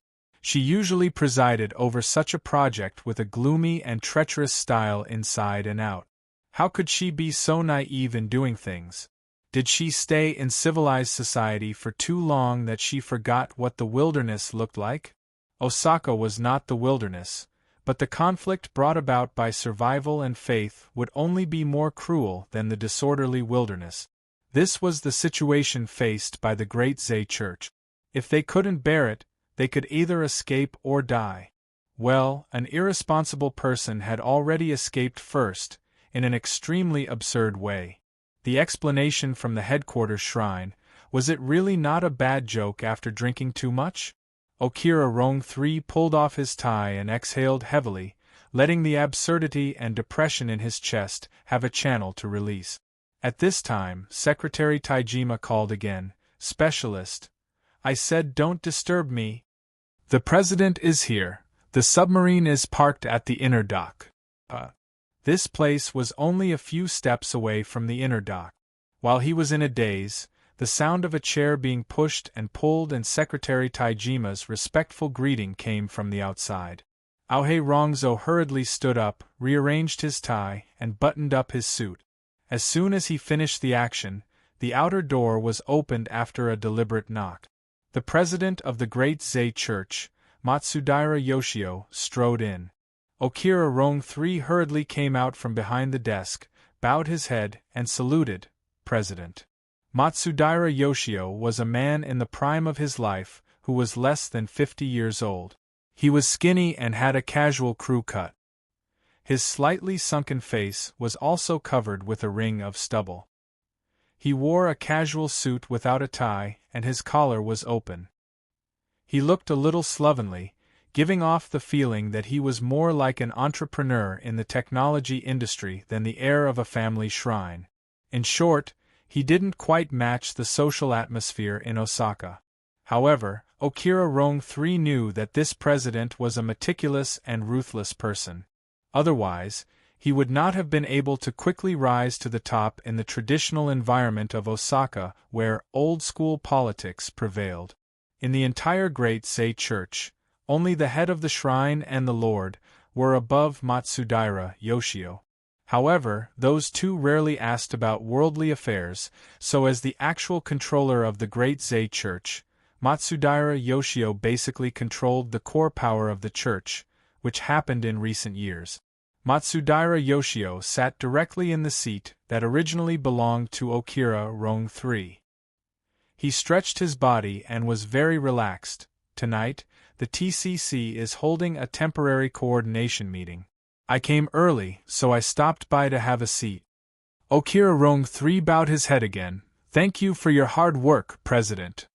You don't have to pay attention to these etiquettes, sit down too. Okira Rong III thanked him again and sat on the guest sofa, his back still straight. His body was stiff, but his brain was working at a high speed. The TCC jumping out at this time gave people a very bad feeling. The so-called TCC referred to the Osaka Equal Trade Association. In essence, it was a coordination organization that was officially recognized by Osaka to connect legal enterprises and the gray areas such as vagrant exchanges.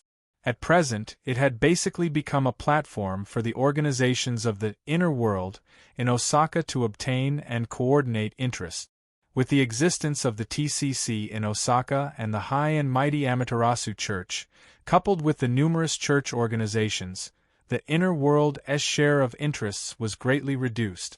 The ability user associations and the like had long been a mere figurehead. Basically, the size of the voice of the various forces in the world of Osaka could be more accurately reflected in the organizational structure of the TCC. The Great Zei Church was a member and director of the TCC, and had a certain degree of voice. However, that was only under normal circumstances.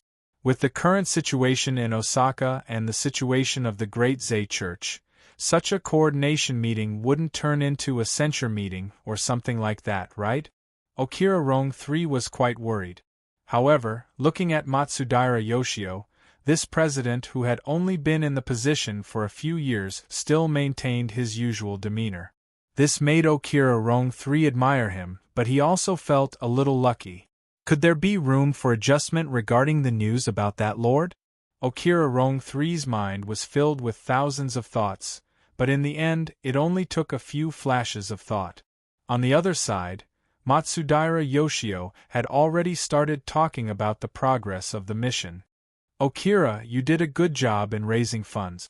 Currently, 17 million has been received, and the follow-up in the next 3 days, we can guarantee another 20 to 30 million.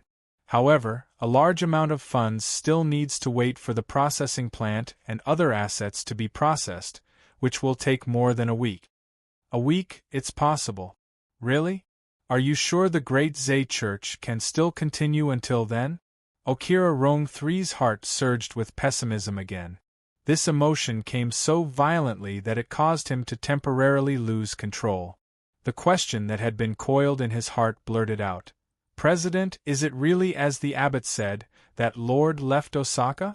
Matsudaira Yoshio did not respond, but just looked up at him. His thin face did not fluctuate, and his eyes were very calm, but it inexplicably made people feel a chill in their hearts. Okira Rong III instantly bounced up from the sofa and bowed deeply. I'm sorry, President, I misspoke. Don't mind it, it's human nature for you to have such thoughts. Matsudaira Yoshio's voice brushed past the back of Okira Rong III's head, and his tone was no different from when he first entered the door. President, it's a pity that there is no news correction at the shrine that can cheer people up. Lord did leave Osaka. Just last night, shortly after the Amaterasu Church's operation was suspended, he resolutely escaped and took the initiative to close the channel of communication. At present, all communication is one way. If they don't take the initiative, we can't contact them. This statement was a little more detailed than the version that Okira Rong III had heard earlier, but it also brought more doubts. Okira Rong III raised his head, looking confused. But why? That's a stupid question. Matsudaira Yoshio pointed out bluntly. Since he ran away, of course, it's because he was afraid. You're surprised because he ran too fast.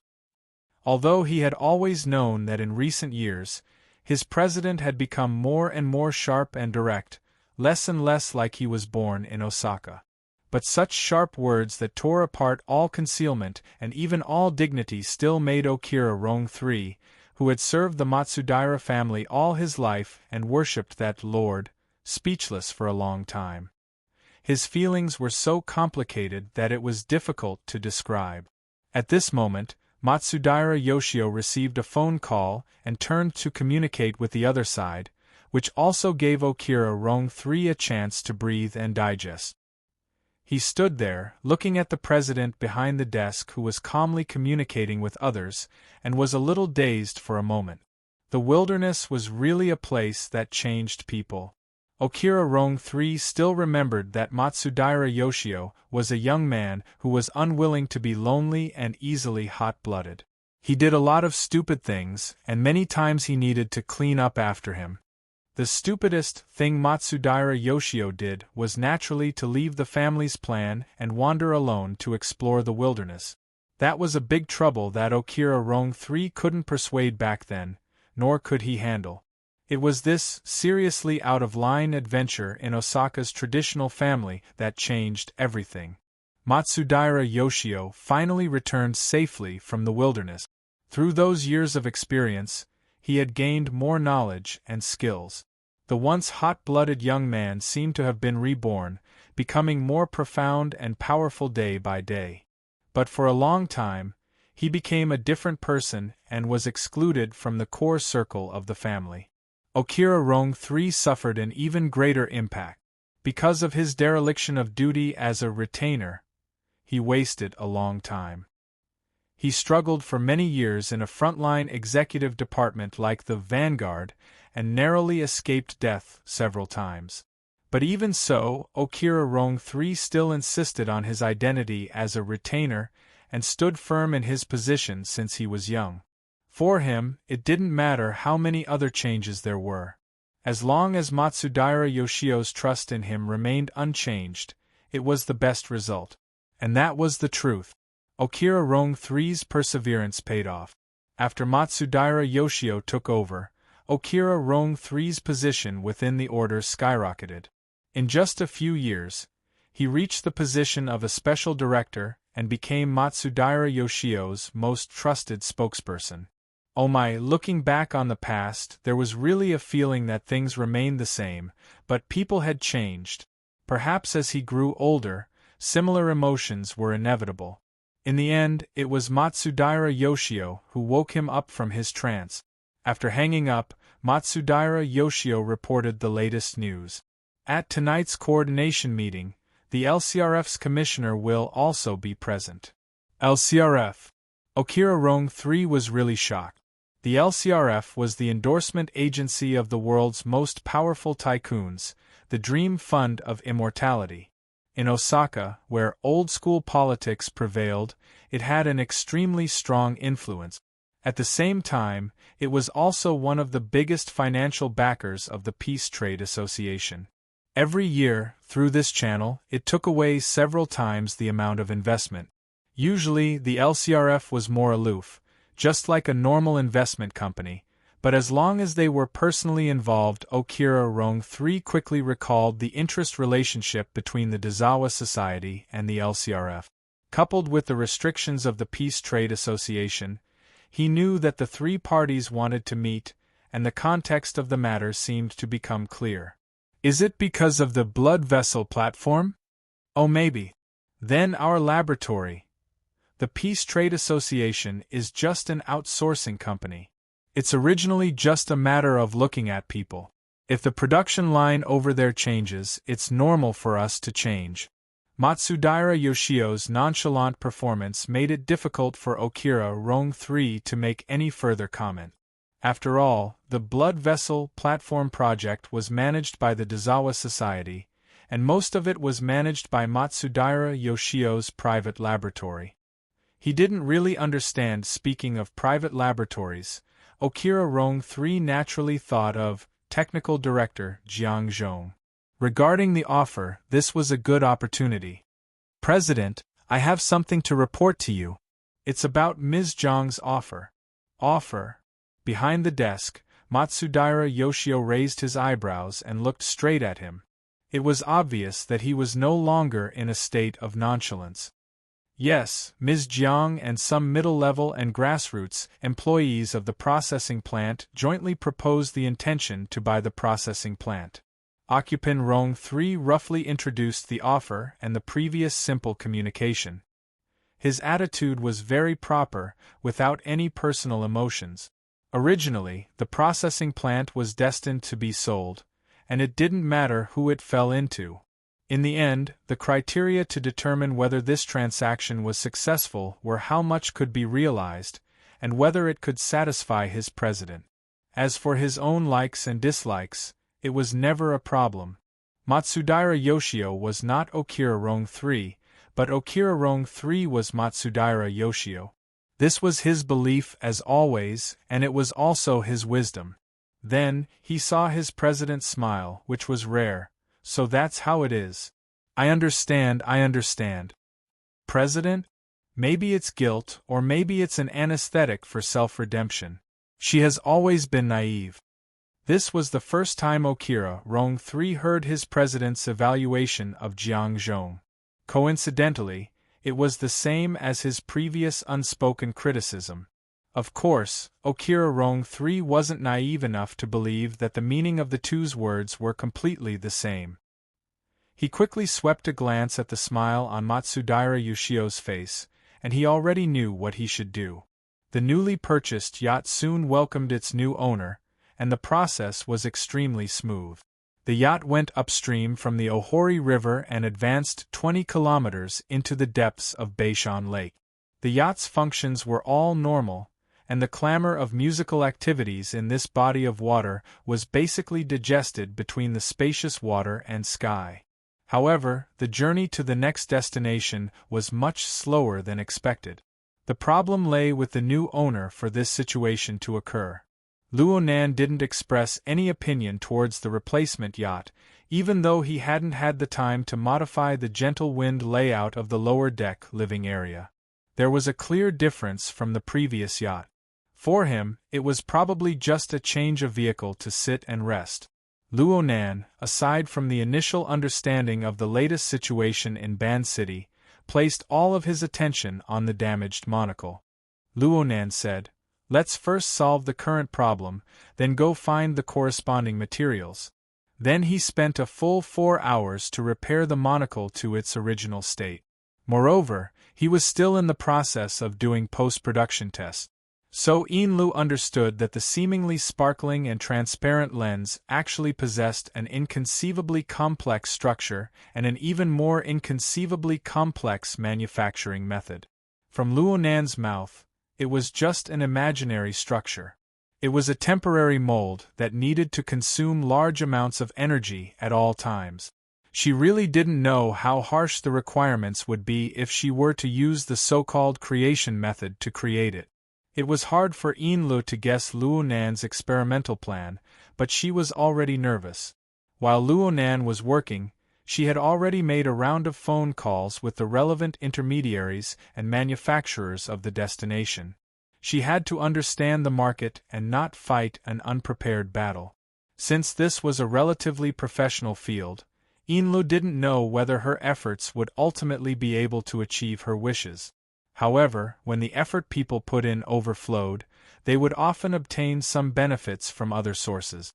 As she continued to communicate in depth with the local circles of Ban City, some unexpected intelligence information, especially the parts related to the Great Marsh Order, came to light.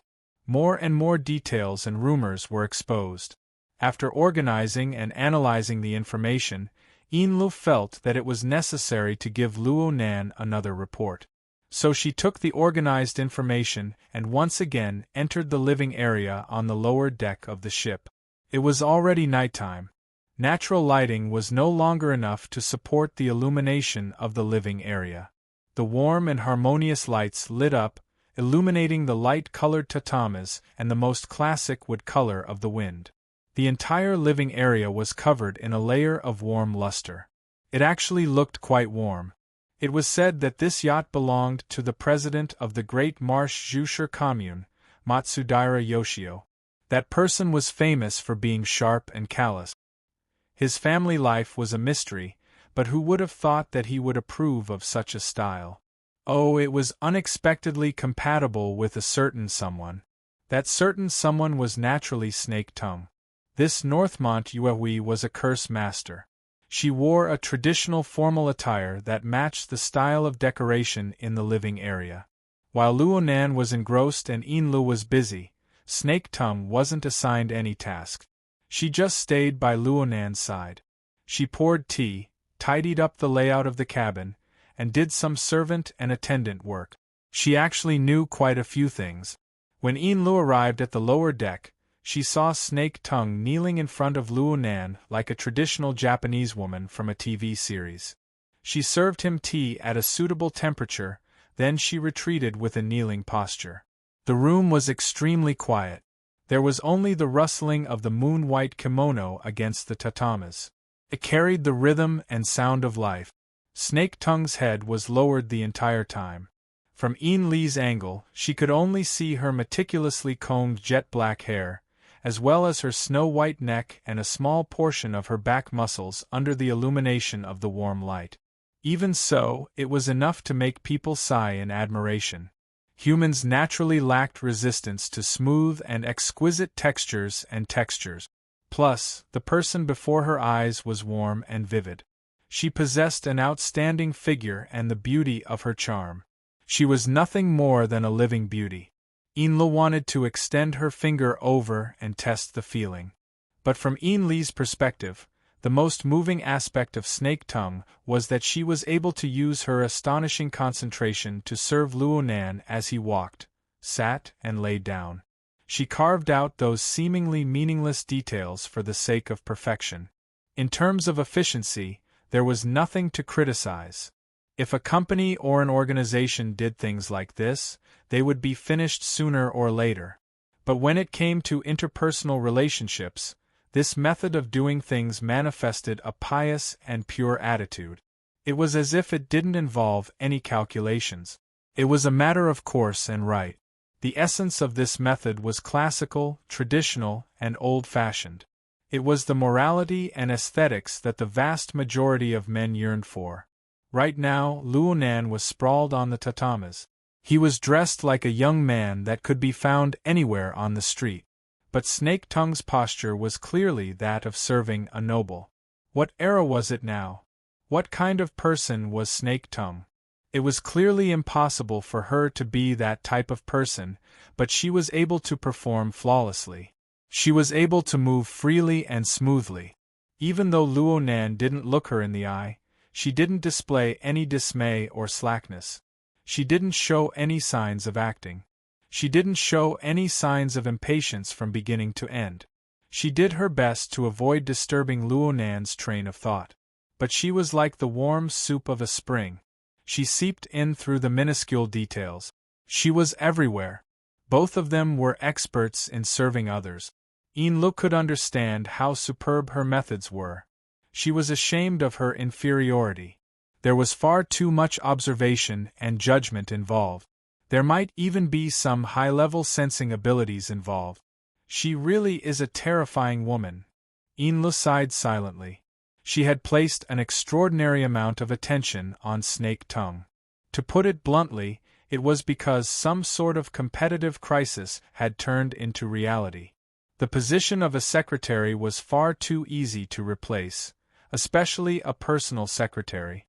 But then again, if one didn't care about the cost factor, what did it matter if there were one or two secretaries who could do things and were pleasing to the eye? Direct competition was stupid. It was far too normal for a person like Luonan to have people by his side. And the key to being dependents was that they each had a clear role. At the very least, they had certain functions. The value of a secretary was to deal with problems for the boss, not to cause trouble. Inlu was aware of this point when she became Mrs. Halder's secretary. Inlu adjusted her breathing and took off her shoes in the outer room. She arranged them neatly and quietly walked onto the tatami. Luonan was still deep in thought right now. She wasn't stupid enough to disturb his train of thought. She just knelt in a corner of the room and waited silently. Of course, Snake Tongue noticed her. She quietly moved over and brewed some fragrant tea for her. She silently offered it to her.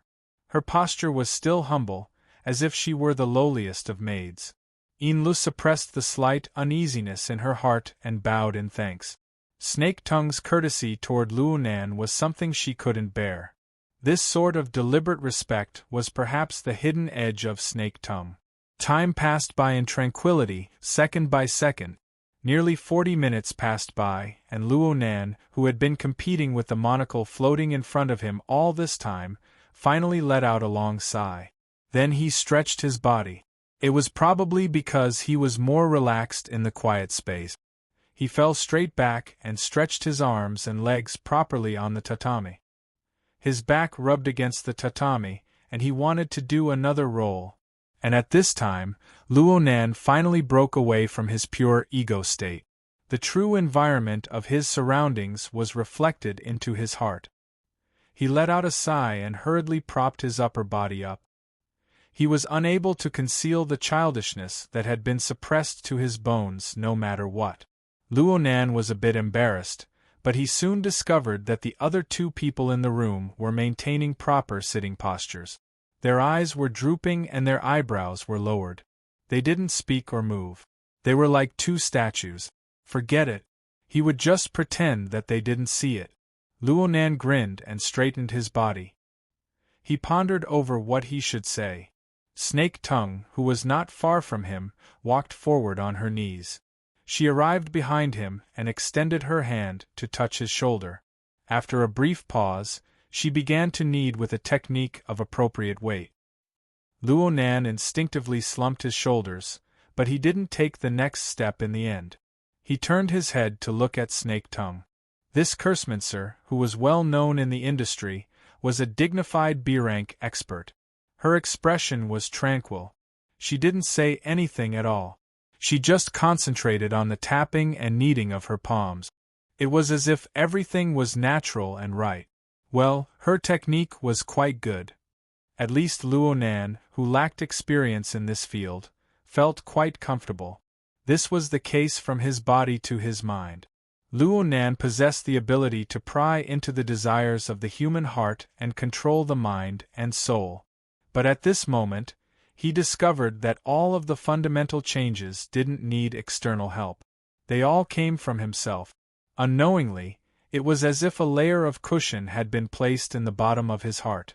Or perhaps it was some sort of stepping stone. He easily and skillfully stepped into a mental zone that he had never set foot in before. Perhaps he had observed and imagined from the outside before. He had a bit of unspoken yearning, but he had never experienced it with his own body like he did now. His heart was filled with a feeling that it was natural and right. The structure of the format pyramid, the authority of the closed system, and more directly, his absolute control over Snake Tongue determined the current state and structure. He could accept it. He could call a halt.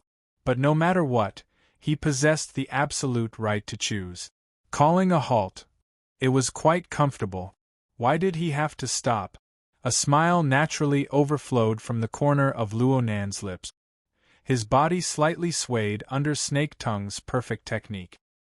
His throat was tainted with a bit of a lazy rhythm. Tell me, what's the new situation?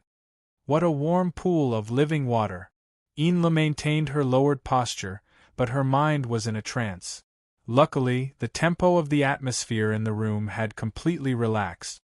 Her absent-mindedness wasn't obvious, and she quickly came back to her senses and responded. Sir, there's information that the Great Zay Order is hastily liquidating their assets because the Dark Dragon God they worship has escaped. Chapter 804. Dark Dragon God? Luonan blinked. What's that? This is one of the water gods in the traditional myths of Ban City. Is there a supernatural god in Sokka? I remember that after the era of distortion, the conversion rate of the various civilizations and religions was very impressive. Hiss, I can use a little more strength on my spine. Snake Tongue remained silent. She just responded with more strength. She needed to satisfy Luonan. At the same time, she was quietly observing Luonan. After all, this was the first time she had been in contact with Luonan for a long time in the real world. She was close to the truest image of Luonan. She was very different from the oppressive force of the powerful ruler of the cloud world. She needed to experience, combine, and revise. Luonan was able to sense the intent of this secret observation, and he let Snake Tongue do it. He enjoyed Snake Tongue's service very much, but this didn't mean that he would put on the stinky airs of a superior. If he liked it, then he liked it. If he was comfortable, then he was comfortable. Similarly, when it came to intellectual information, if he didn't know it, then he didn't know it. If he was interested, then he was interested. Under Luonan's lead, Yinlu unconsciously entered the role of a teacher. In any case, she had done her homework beforehand. She opened the virtual workspace and displayed the collected information. She highlighted the key points. This involves the root of the supernatural power of the church's shrines in Osaka. According to the Shinto tradition of Osaka City, the Ozawa Shrine was not the main shrine that worshipped the Dark Dragon God. According to them, they worshipped the Dark Dragon God's desolation, which they had invited from the main shrine. It represented the god's violent and brave form, probably similar to the evil doppelganger. So, to be exact, the Dark Dragon God Desolate Soul has a different appearance and godly power from the Dark Dragon God in the legends. This difference is very important. Sakura City's Shinto tradition was rather complicated. Yinlu only gave a brief introduction, and that wasn't the main point. She switched the interface again, and in the virtual workspace, a comparison chart of the gods she worshipped appeared at the right time. The Dark Dragon God was a more traditional image of an ancient dragon of the East. There were some changes, but it was still acceptable. But the appearance of famine on the other side was more absurd. Oh, what? What shocked Luonan was a rather malevolent monster.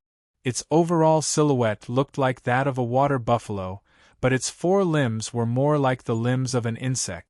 They were sharp and twisted. Its body was crouching low, and its posture was more like that of a spider. The appearance of this famine soul is similar to the ox ghost of the ancient island chain's legends. It is a type of demon. But here, demons and gods are often exchanged, so it is easy for the common people to accept it. Of course, this isn't some kind of demon. It's a type of mutant species that exists around Band City. The mutant biologists here still name it ox demon, probably to fit in with Band City's traditions. They are active in the coastal area of Band City and belong to the aquatic species.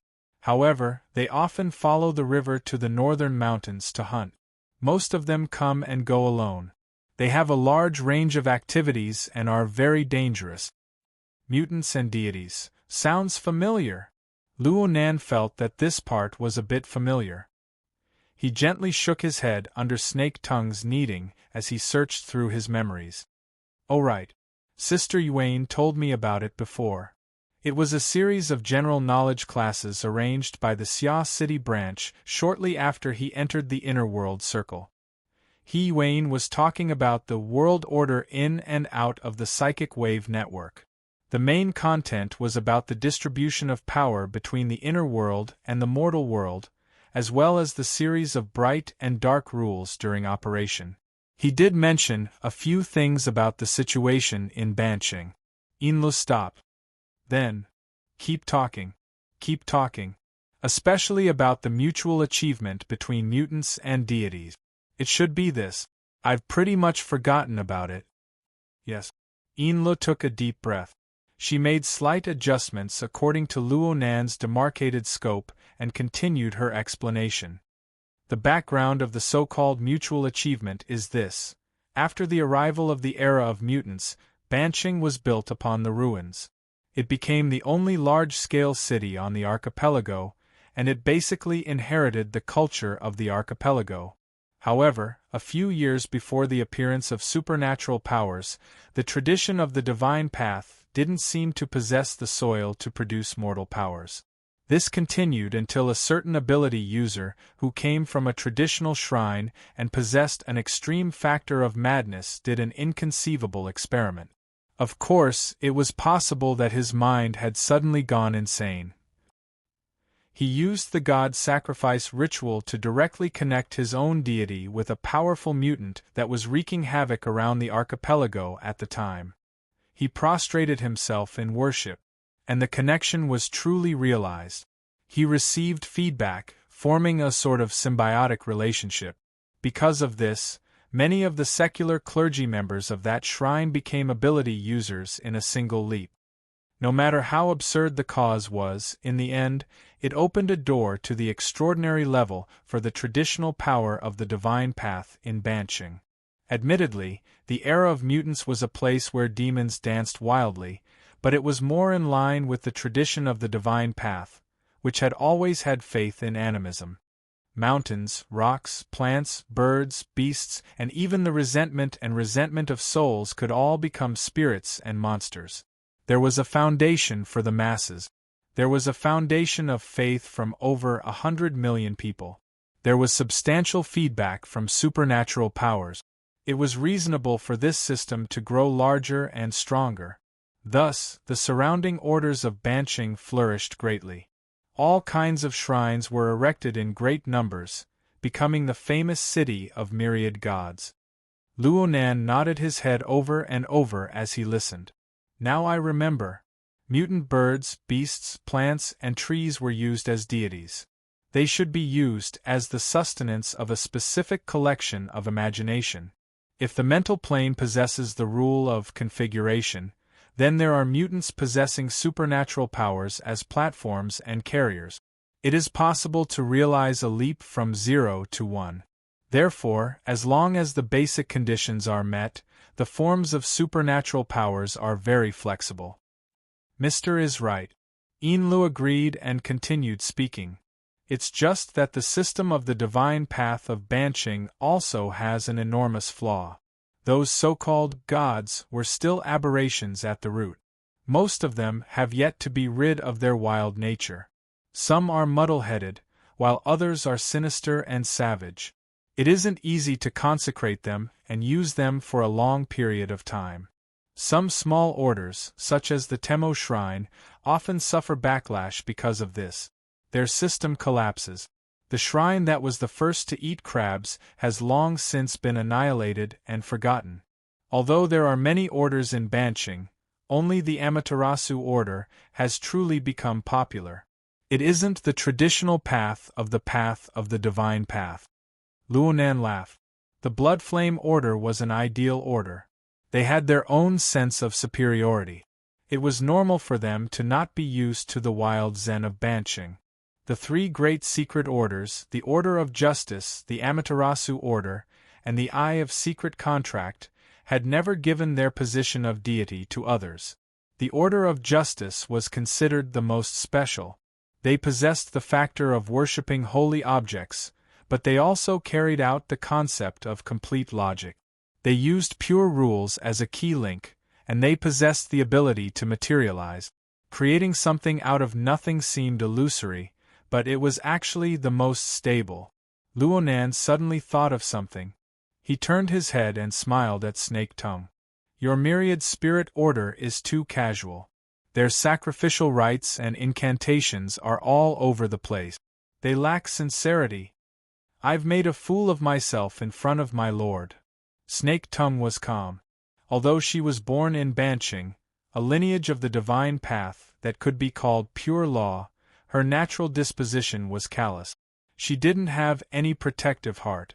She just used Banshing as a bunker, and the myriad spirit order was the outer cover of the bunker. It was fine as long as it had an appearance. If she had a tenth of the concentration she spent on the massage today, the myriad spirit order would have a different appearance. Luonan was just speaking without thinking. He indicated for Enlu to continue explaining. Enlu changed the page of the virtual work area, focusing once more on the Great Zay Order. The Great Zay Order is quite mature compared to the other mediocre Temo Shrine. It is said that the dark dragon god wilderness soul they consecrate, the great Zay order, has gradually grown in wisdom over the past few decades. Its spirituality is quite high, and it can even communicate with people. But it is precisely because of this that its reactions are more uncertain. According to the information, I have basically reconstructed the situation from last night. Here is an example that is more tragic than the Great Zay Order. There is a Honda shrine to the west of Banching. It belongs to the Temo shrine, a branch of a branch. It mainly consecrates the leech child god and its soul. Its influence is small. It is this leech child god's avatar that was hijacked by the Amaterasu order last night. The entire order system collapsed in an instant, and 3 priests of various levels died on the spot. This is the first confirmed victim of the Amaterasu Order's operation this time. But basically no one has mentioned it. The 2 shrines of Honda and Great Zay have always been publicly recognized as having a close relationship. It is extremely likely that the dark dragon god Wilderness Soul was frightened by the unforeseen event at Honda Shrine. It left Banching far away, and no one knows where it fled to. Luonan furrowed his brows. So the Great Zay Order sold off a large amount of assets to flee with their own god. Is there something wrong with this? Yes. I feel that this decision was made too hastily. Enlu focused the information page on a certain man who looked very casual and confident. The number 2 figure of the Great Zay Order is Matsudaira Yoshio, who currently presides over the affairs of the order. It is said that he is a very shrewd person. He has been doing very well in Banching these past few years. It is hard to imagine that he would sell off his assets in such a hurry. But it is also possible that he received other information. We need further information to support this. Luonan shook his head. The Great Zay Order was just a small detail in the overall situation of Banching. He paid more attention to the situation of the Amaterasu Order. So what if they are from other orders and shrines? The Honda Shrine and the Great Zay Order are already in this state. Don't they have the slightest bit of sympathy?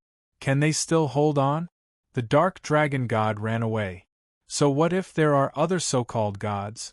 A voice suddenly interrupted Enlu as she was preparing her words. There won't be any changes. Snake Tongue just happened to pinch the back of Luonan's neck. She moved closer and spoke in a soft voice. Her warm breath was extremely pleasant. Luonan's neck turned slightly along with the moderate strength of her fingers. He asked without thinking, why? The orders and shrines of Banching have long since gotten used to living under the control of the Amaterasu Order. It's just like how the common people are used to making a living under the shadow of a giant corporation. Some people are muddle-headed. Some people have some experiences, but they aren't willing to think deeply about it. Some people have thoughts of struggling, but they don't have the strength to struggle. Under such a general trend, 99% of the people will maintain their established path and complete the role they were given. This is tradition. This is also the basic rule of living within. Even if they are destined to be dealt with tomorrow, they will still have to compare the result of being dealt with and the result of violating the rules. Which one is more miserable? In the end, most of their choices will still be carried out according to the established rules. Her warm voice and soft words revealed a sense of coolness and indifference. It made Luonan raise his eyebrows. They can't even muster the thought of resisting? Why would they resist? Snake Tongue laughed softly. The appearance of the god path of Banching can deceive ordinary people. But who doesn't know what's going on when it comes to ability users? The various orders and shrines can only use the name of one spirit 4 souls to cover up and deceive themselves. It can be said that the tradition of the god path has already become a deformed monster after entering the age of distortion. For the sake of obtaining supernatural strength, people think of every way possible to support and please those ignorant and violent mutants. These rules themselves don't possess the value of maintaining them.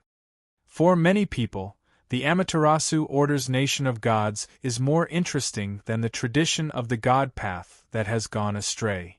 Nation of gods? Luonan heard a new term and asked subconsciously. Snake Tongue seemed to believe that she had already said too much as a maid. She smiled slightly and her gaze shifted to Inlu. Inlu received this favor with a smile. Of course, everything was built on the foundation of doing her homework. She flipped to a new page of information and displayed a tree diagram. The Amaterasu Order has been promoting the so-called Nation of Divine Treasures for the past few years. They say that the Fusang Divine Tree, constructed by true gods, has 10 parallel suns, each divine treasure.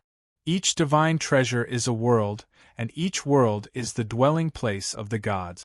Aside from the supreme gods, there are also clones, souls, and auxiliary gods that reside there. Their ranks are clearly distinguished. Luonan instantly understood. These seats are all reserved for the shrines of the orders of Banshing. Exactly. In recent years, the Amaterasu Order has viewed Banshing more and more as a forbidden land. Perhaps they want to establish a nation of gods system on the foundation of the city of myriad gods.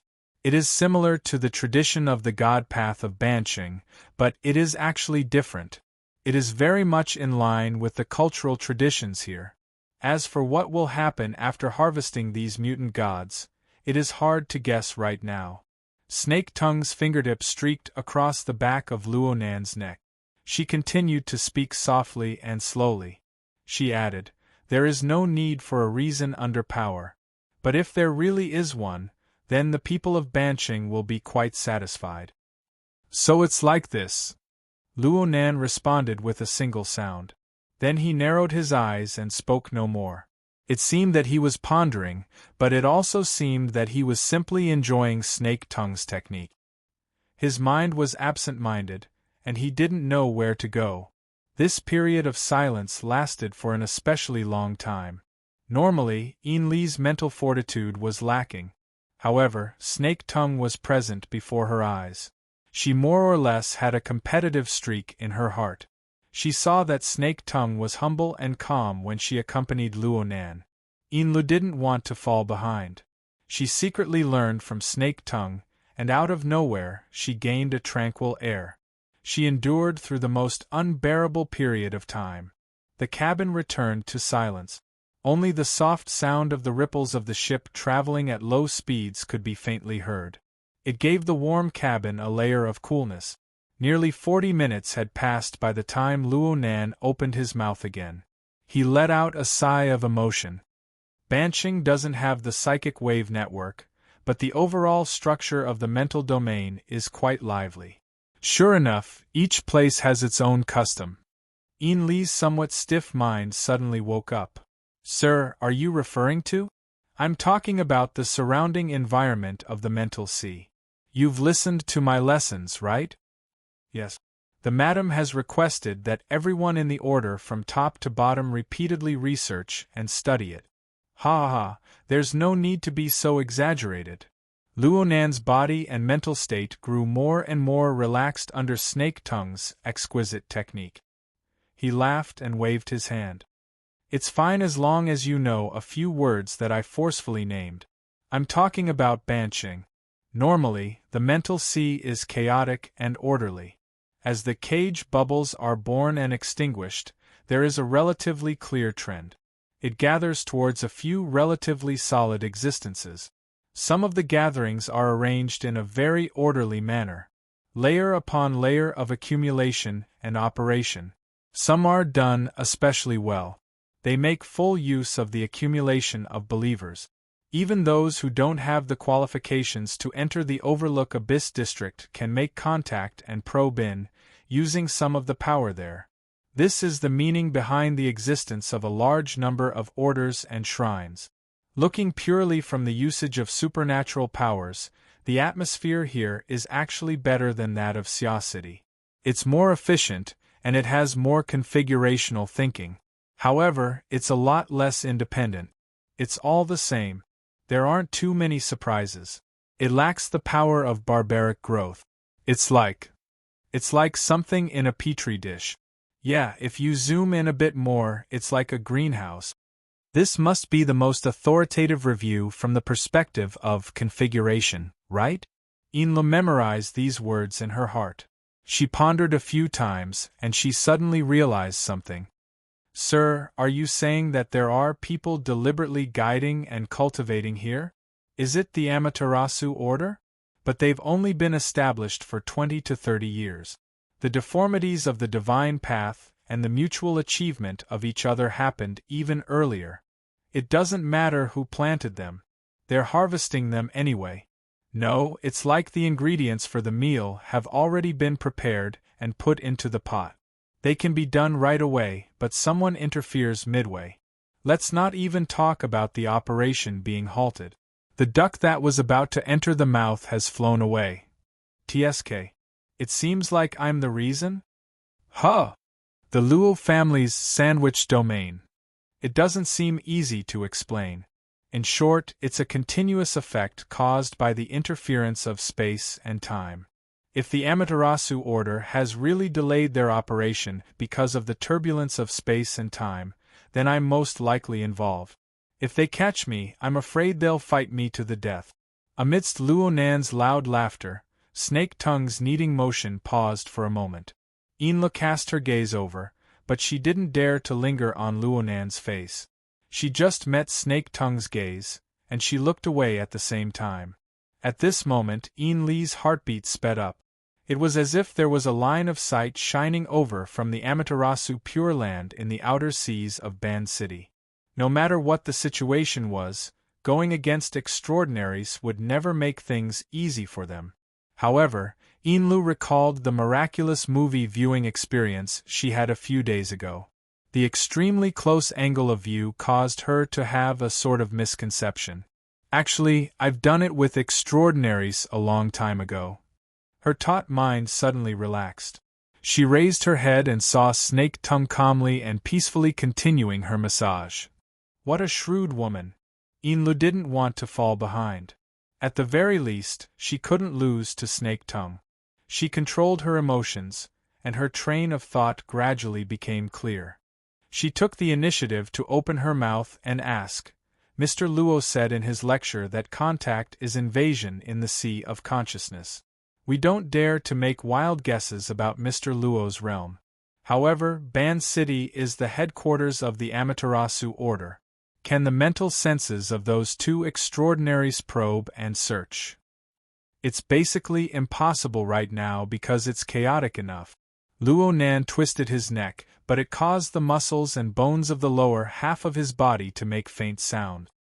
His muscles, bones, and skin constantly adjusted their positions and states, gradually matching the changes of the Luo clan's sandwich domain. Speaking of which, Snake Tongue's massage technique was truly brilliant. After a new round of imbalance between body and soul, it was quite rare to see such smooth fine adjustments that didn't require extra effort. It was as if something that had always been missing had been filled up. A distorted link had been unraveled, even if it was only a temporary phenomenon. Soon, the chaos in the overall structure of the domain masked these changes. Luonan's sandwich domain was in a state of conflict and interference at all times. In terms of degree, it was far more serious than when he was bedridden due to a serious illness. It was just that he already understood the technique of diverting disaster. Plus, his foundation was solid, and the expanded space of his domain was sufficiently vast. The layered laws were complex and flexible. Only then did he have the leeway to buffer the changes. He didn't dig himself in. Right now, it was quite difficult to completely straighten things out. He had to expend a great deal of energy to adjust dynamically from time to time. If someone from the outside came over, they would probably be taken into outer space by the chaotic structure of space and time. It was no wonder that the Amaterasu order wanted to stop. The space-time environment of Ban City, the environment of the Mental Sea, and the environment of the Abyss region weren't obvious on the whole. But Luo Nan had messed up the details, causing the variables to increase dramatically. No one wanted to suddenly cut off the fire and air while they were cooking soup. Then a cockroach would jump out of nowhere. Under normal circumstances, even if there were 10 extraordinaries gathered together, this sort of situation wouldn't occur. From the standpoint of the Amaterasu order, Luo Nan would certainly suspect that someone was purposely causing trouble. It really wasn't on purpose. I can't return to Xia City for some time before I take care of this. Otherwise, I'll be confessing without being pressed. This is a headache.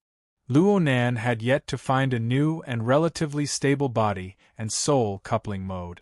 This interference effect of messing up the state of space and time would not disappear.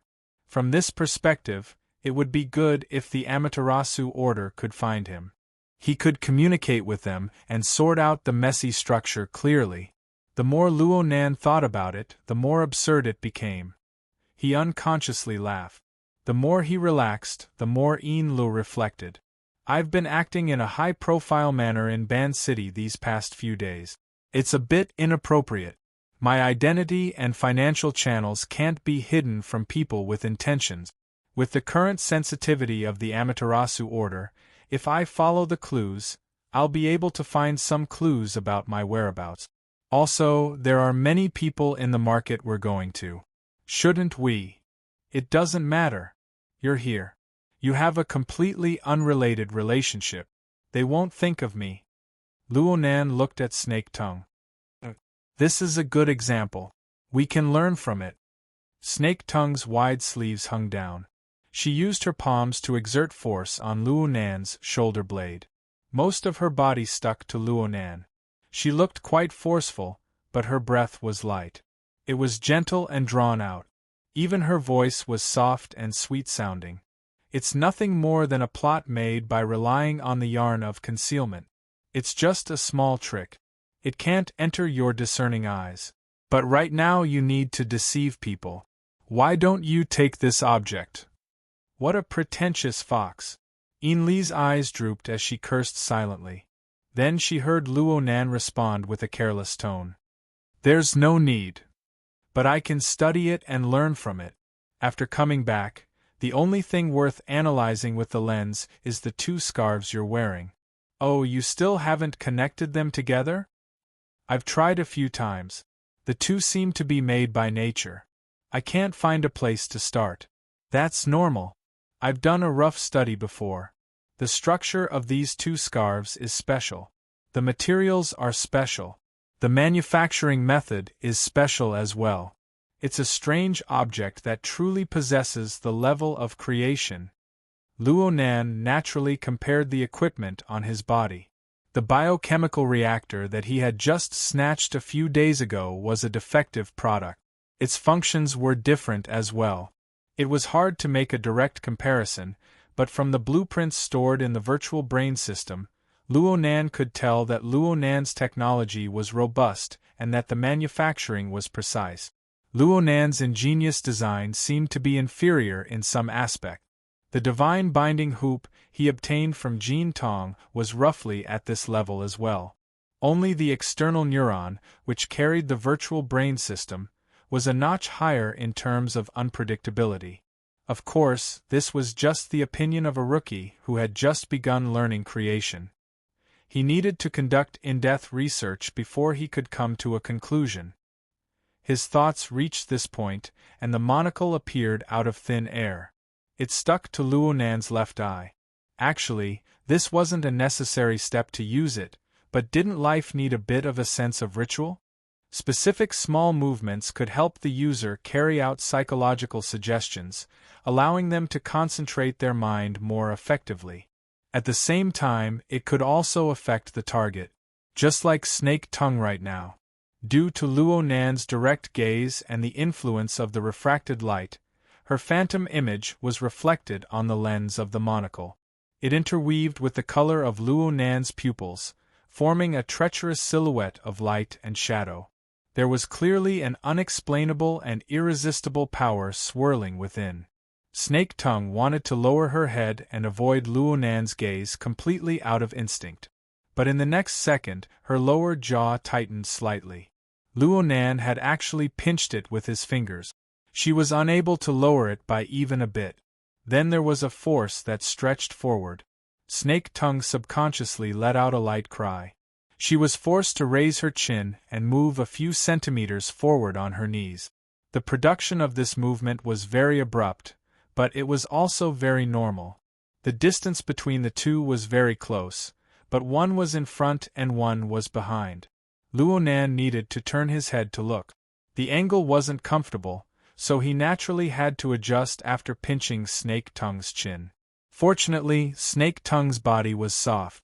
She was like a beautiful snake wrapped in a kimono. She stuck to Luonan's back, arms, and knees, twisting over bit by bit. Her arms were barely able to support herself on the tatami, and she maintained a kneeling posture. Finally, she faced Luonan face to face. The distance between the two grew even closer. It was so close that it was extremely ambiguous for a man and a woman. Luonan should feel uncomfortable. At least he thought he would feel like this. Thought. It was this thought that proved that Luonan's current state of mind was different from before. In the past, Luonan's mind was basically free of distracting thoughts when he was conducting research and exploration. 1 was 1. 2 was 2. There was no room for other elements to intervene. But this time, his mind wasn't too pure. Snake Tongue's humble and intimate movements caused subtle changes in his mind. This continued for several dozen minutes. Luonan believed that he had gotten used to it, but a slight change in angle was actually able to bring about a whole new level of stimulation. A single excessive movement or even thought brought about a chain reaction. Luonan didn't have any decent analysis in his mind for a short period of time after Snake Tongue finished adjusting her posture. Instead, he received daily information from Xie Junping and his group of bad friends, which was exclusive to men, and it surged into his mind. It could be said without hiding anything that Luonan had similar thoughts in the past when he faced Cat Eyes, Zhang Yingying, and even He Wayne. It was just that this was a normal physiological and psychological reaction. As long as he considered their friendship and mutual respect, he wouldn't think further down the line. If he had a sense of morality, a sense of shame or something like that, then perhaps it would be useful. But Snake Tongue was different. She had a completely subdued posture. She used to be his enemy. She had an irreversible difference in status within the system. Luonan had never come into contact with the opposite sex in reality. Moreover, he didn't feel any pressure to communicate with her, so there was a subtle feeling of unreality. She was clearly a lively and fragrant woman, but she was like a character in a movie or a character in a game. She conformed to the aesthetic, but she didn't conform to the psychological reality. However, Snake Tongue was real. His fingers were still pinching Snake Tongue's lower jaw. There were a few minute movements as he gently stroked her smooth skin, experiencing the texture and contours of her skin and bones. There were some false elements of the effects of the muslin of concealment, but this wasn't the main point. The main point was that this method directly probed into the depths of Snake Tongue's heart. There was also the subtle feedback. Luonan was able to capture Snake Tongue's immediate psychological reaction. She was subdued, humble, and a deeper layer of fear and awareness. All of this was mixed together under her docile attitude. From beginning to end, it was as if she was a dense warm mist of water vapor. She silently endured everything, and she naturally dispelled the necessary reaction force. It doesn't matter what I do, she won't refuse. Inlo won't stop me.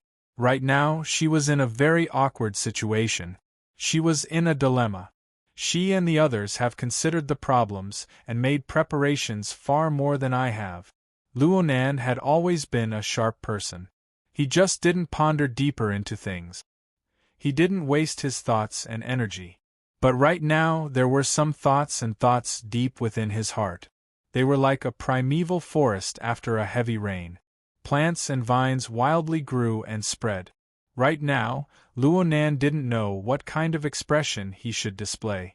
The collapse of his mental barriers combined with his shallow experience allowed his face to maintain a tranquil or wooden state. He completely obliterated the uneasiness from his new experiences. His thoughts dominated everything as if it were a matter of course. Emotions and thoughts caused changes in the body. Perhaps it would be more accurate to reverse the cause and effect relationship. Luo Nan had the ability to sense the more detailed things within his body, but he no longer had the mind to delve into them. He just felt strange and a bit awkward. But he felt more comfortable. Extremely comfortable. Whether it was the rise and fall of his blood energy or the circulation of his thoughts, everything was free and smooth. He really liked this state. Of course he liked it a lot. Next. Luo Nan's finger was about to move down, but he had already let his fingertips streak across the tender flesh under Snake Tongue's lower jaw, moving down along her neck. Snake Tongue's lower jaw didn't have the strength to support it, but she still maintained her original posture.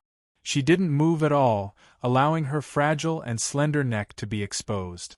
It was a posture that defied the instincts of living creatures. It was as if she was displaying an attitude of stretching out her neck to be slaughtered. However, her calm and gentle aura carried a devout awareness. It was just like this. It perfectly conformed to the positioning system of the format pyramid. It made all of Luo Nan's movements possess the righteousness and dignity of a monarch bestowed by God. Justice on the intrinsic plane and stimulation on the perceptual plane fused together. Luo Nan didn't have any reason to stop. Bang! The radiance suddenly flashed within his brain. It was as if friction brought forth wind, sweeping the surging emotions into a dark corner. The grayish-white radiance from the virtual brain's interface was relatively dim, but the information it brought possessed an overwhelming sense of existence. Luo Nan was stunned for a moment.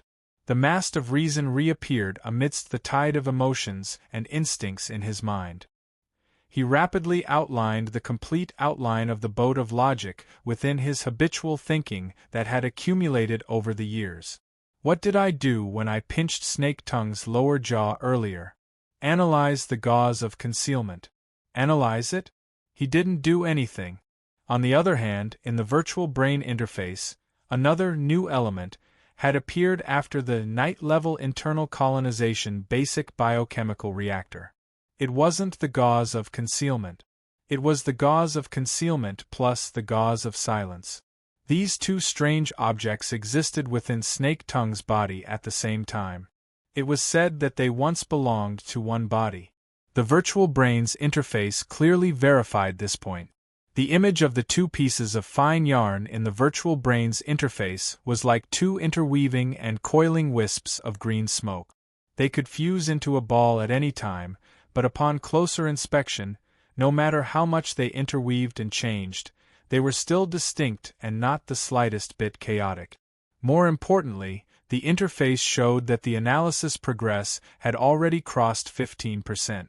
This was an astonishing speed. It was much faster than Jean Tong's psychic light seed. It seemed to be a level higher than the biochemical reactor. Half a year ago, he had analyzed the biochemical reactor from Li Yiwei's body and found its true appearance. He had spent a total of 40 minutes. Looking at the current situation, he might be able to solve the problem in less than 20 minutes. Oh, maybe 10 minutes? Luo Nan had done a lot of research, and he had a basic understanding of the analysis mode of the external neuron. The biochemical reactor had an extremely fast analysis speed. The database already had the corresponding information. All he needed to do was to search for it. Jean Tong's psychic light seed belonged to the electromagnetic configuration category. Even though there were differences in Jean Tong's personal style and details, the general structure and outline remained the same. The analysis speed wasn't slow either. For instance, the Blood Soul Temple, Mo Luan, and Yuan X clearly didn't exist in the database. They could only start from the beginning, and they were often stuck in progress. Luo Nan needed his own understanding to be in place in order to advance faster. As for the Wraith sign, its system structure conflicted. Basically, there was no need to think about it. Clearly, the yarn of concealment and the yarn of silence belonged to the biochemical reactors situation. However, this pair of strange objects was clearly on Snake Tongue's body. Luonan didn't deliberately use interference waves to sense and detect them. The virtual brain system had already analyzed them, and they were naturally incorporated into Luonan's own system. Their ownership was clear. This is because Snake Tongue has already been captured by me. She has entered the great production line of formatting theory. She is a believer, so she belongs to me by default. Even the treasures on her body are mine? This way of thinking was pretty good. It was in line with the inclination of the human heart. Luonan no longer had any further thoughts. The rapid progress of the analysis was urging him to get down to business. If he were to continue, his thoughts would go crooked. He let out a silent sigh and pulled his hand back. It's fine. Snake Tongue finally revealed an astonished expression. Yin Lu, who was kneeling far away, was the same. The emotions in their hearts were much more complicated than their outward expressions. I can see it just by being here. Luonan gave a careless explanation. This explanation was nonsense, and the awkwardness that had disappeared all this time finally seeped out. He didn't really like this feeling. He let out a low cough and furrowed his brows. We need to do research today. We definitely won't be going to the market. Let's talk about it tomorrow. Yes. Yin Lu and Snake Tongue responded as one. Their tacit understanding was complete. But what should they do next? How should they spend the night? These two extremely scheming women were at a loss for a time. Luonan didn't have these worries because the virtual brain interface lit up with a red warning light at this moment. A pop-up window that had not appeared for a long time jumped out. Back when Luonan first came into contact with the virtual brain system, the continuous pop-up windows gave Luonan a certain psychological shadow. He deliberately changed the settings after he gained a basic understanding of the system. There was only one pop-up window right now, and it was just a string of flowing information. It was the language of a mysterious and unknown civilization. These words had already become the core of Luonan's formatting theory system. The general meaning of these words was already clear. Target architecture analysis complete. Corresponding data exists in the database. Establishing file index. Heaven Abyss Code ********. Heaven Stairway Level 4. Specialized Spirit Core Production for Lamination Interference. Designer. Name exec. Internal information. Not public. Chapter 805. TSK It was true. The muslin of concealment and the muslin of silence were both products of a mysterious civilization. They were of the same origin as the divine binding hoop. However, the shape was more or less outside of Luonan's expectations. This sort of fabric-type object could be considered a spirit core?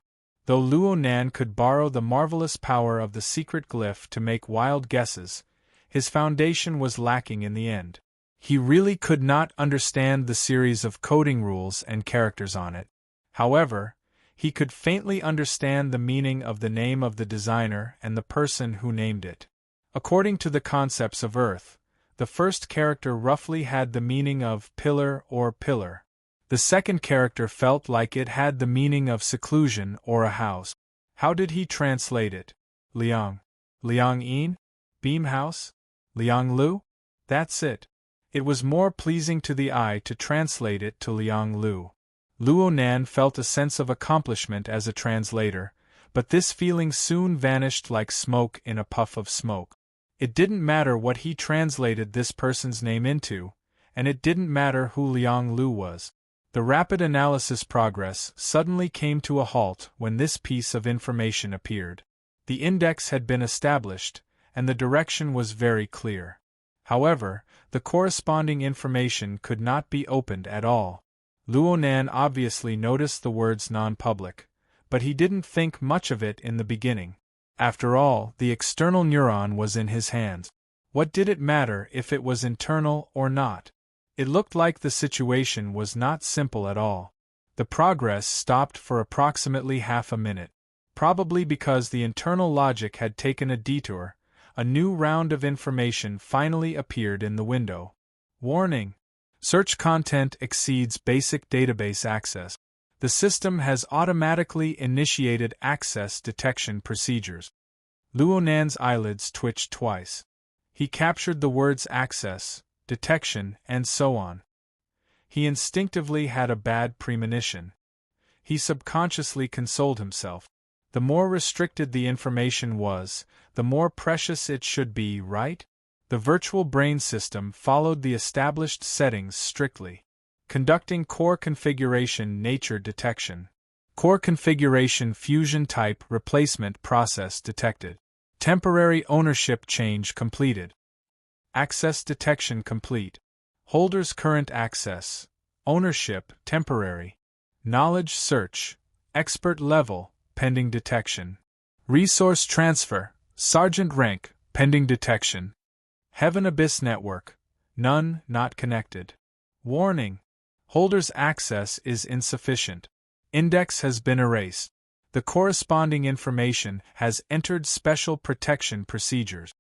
Hey! Luo Nan blurted out, attracting the attention of Snake Tongue and Yin Lu. But he did not know it at all. He simply pressed the virtual brain system with his telepathic thoughts, but after a round of operations, not just progress, even the information about Liang Lu in the pop-up window and the images of the Veil of Stealth and the Veil of Silence that he had mostly parsed were wiped clean. It was as if nothing had happened. What the hell is temporary? Luo Nan laughed in anger. It had been more than half a year since Luo Nan obtained the external neuron. Only today did Luo Nan realize that he was just a temporary holder. What if he met the real owner one day? Would he be able to break out of his head and return it to its rightful owner with a wave of his hand? Luo Zhongheng, my dear father, this is the present you gave your son for his birthday? But Luo Nan's smile was real. The external neuron was not impressive, and so was the virtual brain system. However, it was exactly because they were impressive that they appeared too profound and mysterious. The knowledge contained in it seemed like he would never be able to finish studying it in his lifetime. Luo Nan worked extremely hard, but even though he swallowed and digested the information inside in large gulps, the water level didn't seem to drop at all. He was still unable to find traces that belonged exclusively to his parents and grandfather. And now, the sudden restriction had caused him some trouble, but it also indicated a certain trend. Luo Nan touched the core portion of the external neuron. He had inadvertently touched upon clues and directions. How about I do it all over again? Luo Nan's thoughts wandered through the virtual brain's interface, which had already been cleaned by the special protection program. He absolutely didn't mind doing a few more rounds of testing. In this sort of situation, let alone a few rounds, he would be happy to go through a few hundred rounds. The external neuron was more direct than he imagined. A new pop-up window popped up in the next second. Its priority had already exceeded the system settings that Luo Nan had specially modified. This was because it carried a must-do option. Do you want to start the confirmation and review process? Review? This word was quite tyrannical. Could it be that the translation was the fault of the system? The smile on Luo Nan's lips became even more obvious. Even if the system gave him the opportunity to choose yes or no, he only had one path. He had to dig out the secrets of the external neuron. He had to trace the past of his grandfather, his parents, and the one who might have died, but there was still a faint hope. He couldn't say it. It wouldn't work if he said it. Luo Nan forcefully severed his thoughts and took a deep breath. The flexible e-ink screen, the external neuron, the virtual brain system. He proceeded layer by layer. What would come next? He stabbed his mind and directly chose yes. The virtual brain's interface's stagnant state completely shattered, and the information window refreshed once more. Confirmation and review process initiated. The owner's genetic data has not been entered into the database, automatically transferred to the 100-year sequence. The general education level testing system has been activated. Results have been queried. Results are being entered. Hold on. Results? When did I ever answer a test? That's not right. I answered it, but it was clearly marked with the word simulation. It was used for practice. Clearly, the virtual brain system and the confirmation and review process would not wait for him. They would not listen to his explanation. The results of the evaluation came out half a second later. Cultural Department. Results, none. Results, none. Results, none. Results, none. Direct Teachings Department. Specialization in the Configuration Department. Level 1 in the Creation Department. Overall results do not pass. Luonan's heart sank. The information refreshed once more. Subject specialization meets additional requirement. Calculating specialization bonus. General knowledge question bank is not weighted enough. Additional question bank data is transferred out. Specialization direction is being evaluated. Determining the direction of spacetime configuration. Determining additional question difficulty to be specialization level 3 in spacetime configuration. Can be lowered to specialization level 2. Can be raised to heaven stairway level 1.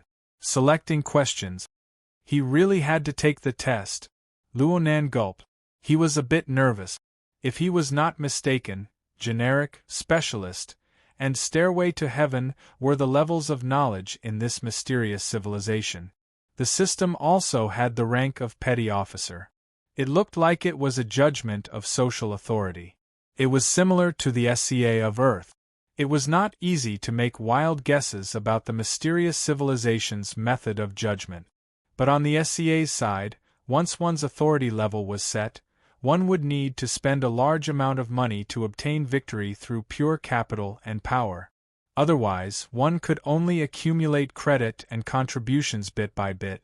One step behind and one step behind, one step behind. Warning! No corresponding questions have been found in the local question bank. Automatically linked to the Heaven Abyss Mirror System. Link to relay signal. Signal not linked. Signal already linked. Link broken. Warning! Link signal strength is extremely weak. Unable to link. Confirmation of authority review procedure failed. Bang! Luonan's fist smashed down, directly smashing the tatami into pieces. Snake Tongue and Enlu were both stupefied on the spot. Luonan's previous shouting and laughing was already very strange. Now his anger was completely without reason. Enlu wanted to ask, but at this time, the monocle floating in front of Luonan's left eye seemed to have a problem. Fine cracks blossomed on it, looking as if it could shatter at any moment. From Enli's angle, it was as if she could see the callous vertical pupils of a viper. They were filled with a dense feeling of inhumanity. Her courage to speak was completely drained in an instant. Whether it was Enlu or Snake Tongue, they both lowered their eyes and bent their back. They just stared at the tatami beneath them like statues. So they didn't see the subtle change in Luonan's gloomy face behind the cracked monocle. Luonan felt the lens heat up slightly. The element that stimulated it was unexpectedly very far away. It was far behind the barriers of space and time, in the space of the tree hole of the mist maze where the lens was located. Right there, the torrents of information from every corner of the maze were still as chaotic and violent as ever. However, as the lens, at the center of the tree hole, the screening efficiency of all the information had been significantly accelerated, and the corresponding consumption had been significantly increased, to the point that the spacetime of Earth was affected. It seemed that some sort of clue had been exposed. Luonan reached out to touch the lens. The already extremely frail structure really couldn't hold on any longer. It shattered in an instant, transforming into faint water vapor that dissipated into nothingness. Luonan didn't care about this. His attention was divided into two. One returned to the space of the tree hole, and the other stayed within the virtual brain system. Then he saw the virtual brain system's information window undergo a new round of refreshing. It repeated the previous steps.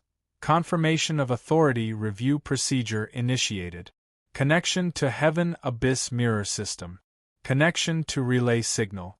Signal not connected. Relay signal? How could there be such a coincidence?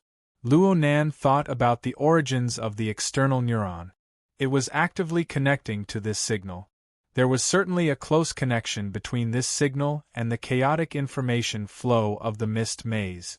Luo Nan suddenly stood up. Such a large movement caused Snake Tongue and Yin Lu to raise their heads to look at him. Luo Nan wasn't in the mood to pay attention to them. He turned around and walked toward the master bedroom. Luo Nan's mind had already turned in many circles in the time it took him to take 2 steps. He seemed to recall that there were settings for functions like receiving signals and network links. Found it. Luo Nan soon found the specific settings related to signal links in the virtual brain system. He brought up a detailed visualization window. The details of the signal strength were clearly displayed on the interface that he didn't quite understand. He didn't understand the specific professional units of measurement, but the thermometer-style bar graph, the hierarchical nodes, and the corresponding color configurations were things that even a fool could understand. The black area at the bottom, as well as the adjacent red area, clearly meant that there was no signal and weak signal. The pointer that represented the signal strength swayed between these 2 regions. There were no signs of it increasing. There were too many interference factors in Earth's space and time. He had to go back. The sound of scraping would ring out. The bamboo lattice sliding door of the master bedroom sensed his arrival and automatically opened. Luo Nan entered with large strides. He didn't wait for the sliding door to close. His figure impatiently entered the transition process of the sandwich domain. He disappeared like a bubble before Snake Tongue and Yin Li's eyes.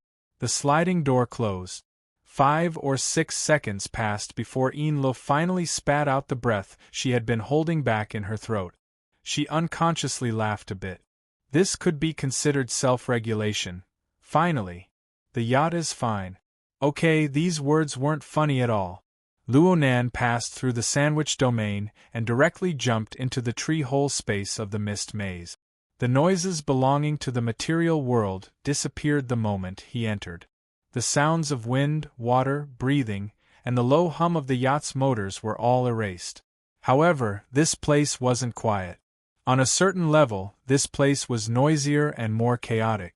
99% of the torrent of information that came from the depths of the mist maze didn't have any rules to speak of. It just poured in like a swarm of bees. Humans were essentially creatures of experience. They relied on experience to generate imagination and construct basic cognitive logic. It was fine to completely ignore the information that couldn't be incorporated into the scope of experience, but one had to forcefully sort it out and deal with it for a long period of time. It was absolutely not like what Luo Nan had told Rui Wen before. It was forever overflowing with interest. Coolness, calmness, and patience were the most basic requirements when working in the tree hole. Therefore, Luo Nan forcefully endured the impatience in his heart. He circled around the central lens body within the narrow space and slowly walked 2 laps. He took a few deep breaths in between to adjust his state. 2 minutes later, he repositioned himself to the information window of the virtual brain system. Then he saw that the indicator of signal strength had slightly increased compared to the one on the yacht. A slight increase. The number of times it probed into the black area had clearly decreased, but it still floated in the red area most of the time. In other words, the signal was still in a weak state. Also, the system had a pop-up window asking if he wanted to abort the connection, probably because the connection had failed too many times. Luckily, Luo Nan had already prepared his heart. Although he was a bit disappointed, he still decisively refused. Keep calm.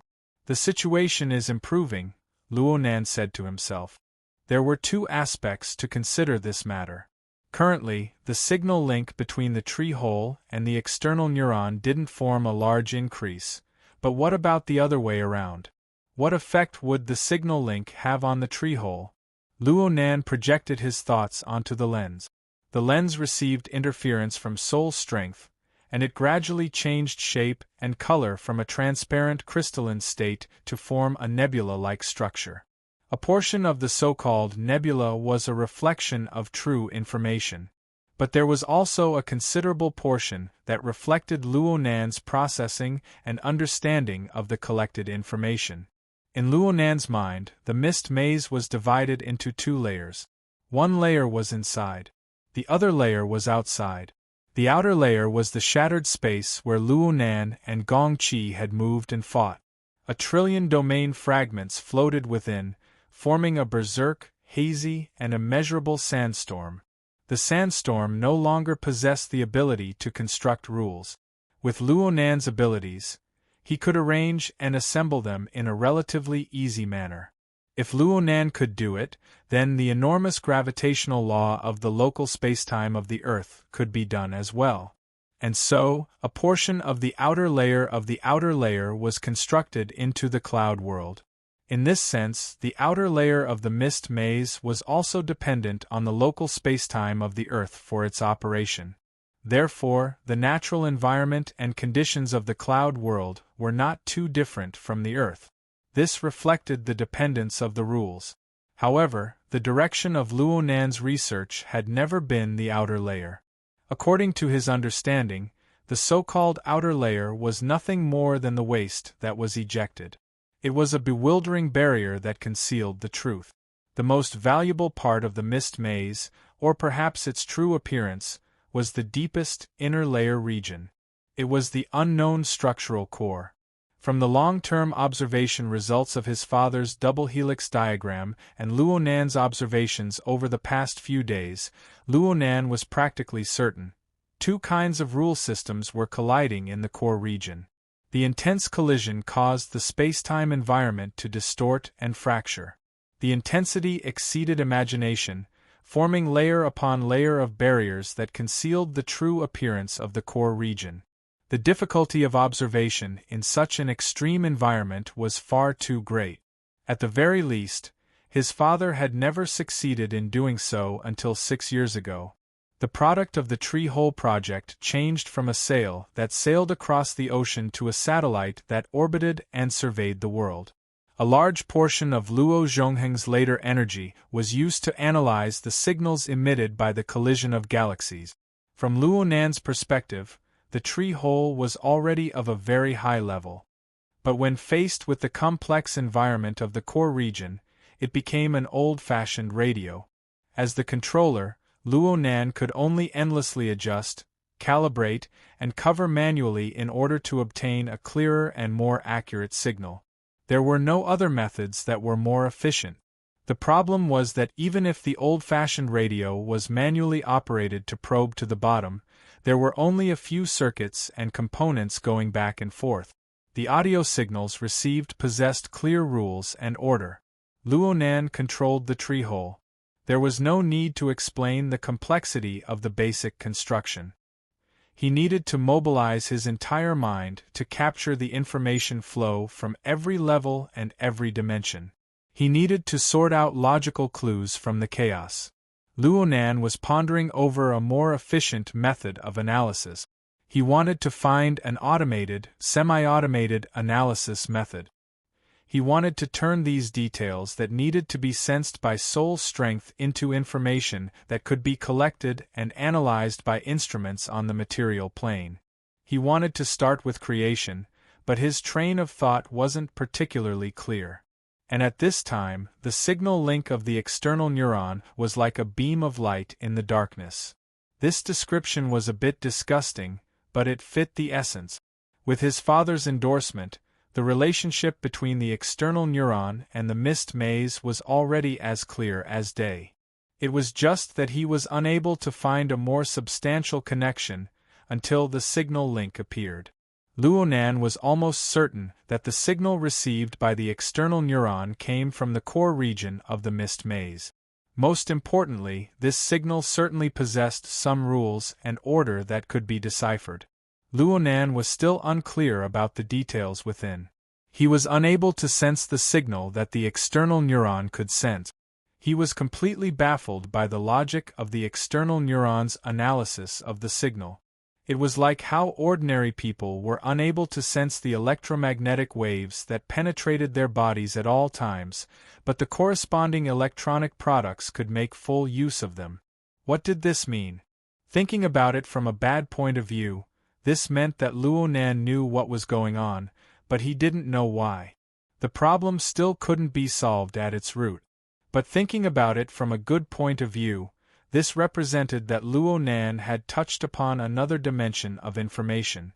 Even though he didn't understand the logic within, he was able to make a certain direction of filtering based on the linked state of the system and the flood of information. Even though this sort of filtering was destined to be a stroke of luck type, it greatly increased the probability of success. In terms of personality, Luonan had the bad temper of a researcher. He was also a bit philosophical and idealistic. He wanted to get to the bottom of everything, and he always wanted to integrate a universal truth that was applicable to all things. But today, he was going to be a theory of result. He didn't care at all what the signal-receiving module inside the external neuron was like or what the logic of its analysis was like. All he wanted was for the virtual brain system to display the words, "link successful." Techniques, theories, and the like had to take a back seat at this time. What was needed was patience and focus. Luonan rolled up his sleeves and forcefully slapped his cheek. Let's do it. Reality proved that once a person became focused, they had no concept of time at all. During this time, Luonan's entire mind was used on the manual operation of the tree hole.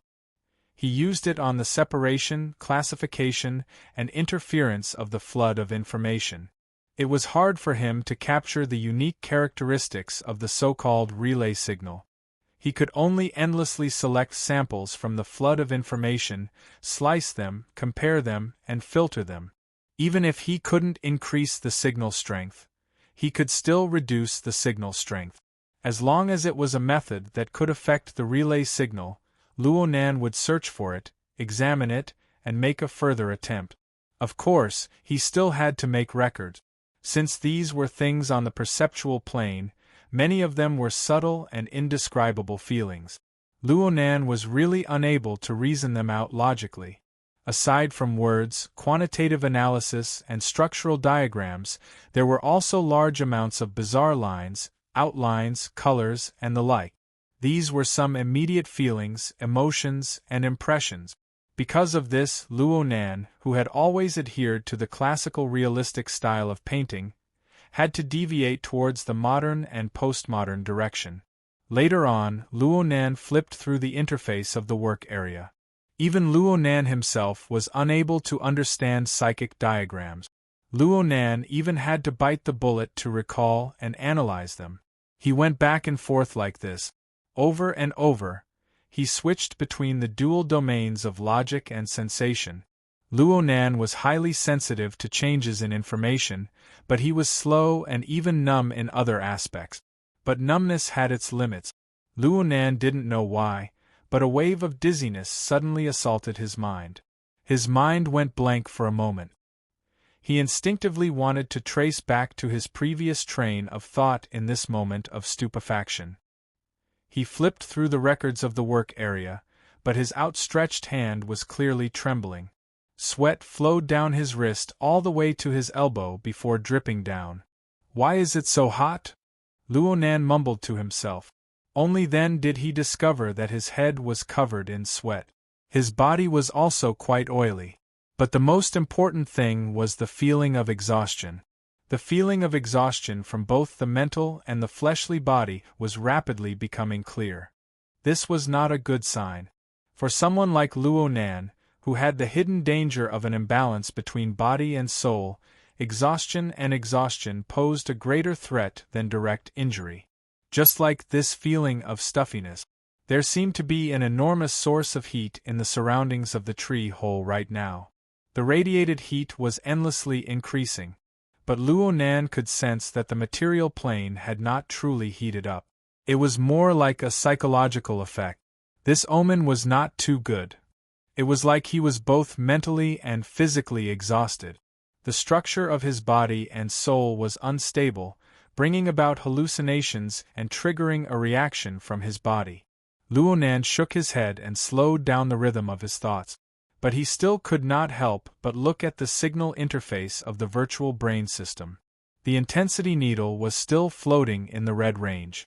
Even though it was far from black, it was still a certain distance away from the higher level of light orange.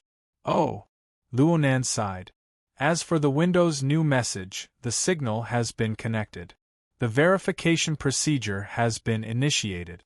The Heaven Abyss Mirror System is awakening. Luo Nan's thoughts came to a standstill in this instant.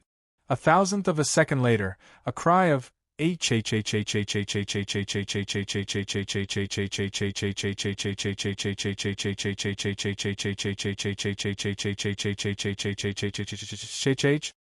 not even pay attention to the window interface that was refreshing like a stream. Instead, he turned his head and stabilized the state of the tree hole and the lens in the first instance. Then, he frantically recorded the concrete structure and sensory information. For a time, Luo Nan had to record, stabilize, and continue to make minute adjustments. He had no idea whether the direction was correct or not. He was simply like a clown blindfolded, riding a wheelbarrow and throwing knives. He was flustered and nearly vomiting blood. But a few seconds later, reality proved that his reaction was correct. The intensity of the signal continued to fluctuate in the red range. It did not change for the better, nor did it change for the worse. Of course, the link was unstable. It broke more than once in the middle. Luckily, Luo Nan was able to capture some basic data in that instant. He even had the feeling of unspeakable realm. He gritted his teeth and made adjustments, barely managing to maintain the frequency. After a series of operations, the signal link finally maintained a stable state for a long period of time. About 2 minutes? It was only now that Luo Nan, who was on the verge of collapse, had the chance to look at the refreshed window information. Perhaps he had really set foot into the deep contents of the external neuron. The window swept through the information stream. There were large amounts of technical words that he did not quite understand. There were some special nouns that he could vaguely understand under the translation of his secret glyph, but he was unable to find the corresponding description, no matter how hard he tried. Luckily, there were still some relatively friendly characters mixed in. The Heavenly Abyss Mirror System has partially awakened. Preparing for the verification of authority. The signal link strength is insufficient. There is a risk of interruption in the interactive test. Warning: once the interactive test is interrupted, the verification of authority will fail. A second test cannot be conducted within XX time unit. It is recommended to increase the signal or choose to download it locally and enter offline test mode. Do you want to proceed with the offline test? Oh, how considerate! It seemed that the person who established the verification program had also considered the various possibilities of the signal condition. The interactive test was definitely not an option. The current signal strength was unable to give one any confidence. The misty labyrinth was fundamentally a turbulent environment. With the current signal strength, it would be far too easy to fall. Then, he would choose to download it locally. Warning: according to the verification program, the difficulty of the offline test will rise by 1 level. Luo Nan slapped his forehead, but he chose yes without the slightest hesitation. From his perspective, this was the only answer. Soon, a progress bar appeared on the virtual brain interface. There was nothing new about it, but Luo Nan was perfectly satisfied as long as it could persevere. Looking at the progress bar, the speed didn't seem to be slow. After observing for approximately 5 minutes, it seemed to be crawling at a rate of 1%. Before this thought could be completed, the signal was cut off once more. Luo Nan spat out a mouthful of saliva when he said, "Fuck." But no matter how restless he was, he could not be the slightest bit messy with the utilization and analysis of his power on the mental plane. Sweat dripped into his eyes, but he could not be bothered to wipe it away. Luckily, the signal strength was restored to an acceptable degree after a series of operations. The link was re-established, and the progress bar was already completed. It seemed that there were no losses. It looked like the basic connection function was still there. Luo Nan really was about to collapse. He sat down on his butt and leaned against the inner wall of the tree hole, gasping for breath. Time passed by bit, and Luo Nan wiped his sweat endlessly during this time. There seemed to be some problems with his body's metabolism. In the end, he was just too tired. The state of his body and soul had already reached its limit. Any more and it would be like burning oil in a lamp. There would be no benefit at all. Looking at the progress bar, it would take at least 10 hours before the download could be completed. And this was assuming that the signal link was stable from beginning to end. Luo Nan certainly would not be able to endure until then, given his current state of consumption. He needed to rest, otherwise he would lose control of his body and soul frame due to exhaustion. Even if the download was completed, he would not have the life to test it. After weighing the pros and cons in his mind, Luo Nan gritted his teeth and did 2 more experiments. He confirmed that the signal link strength was stable within a certain range under the current state of the tree hole.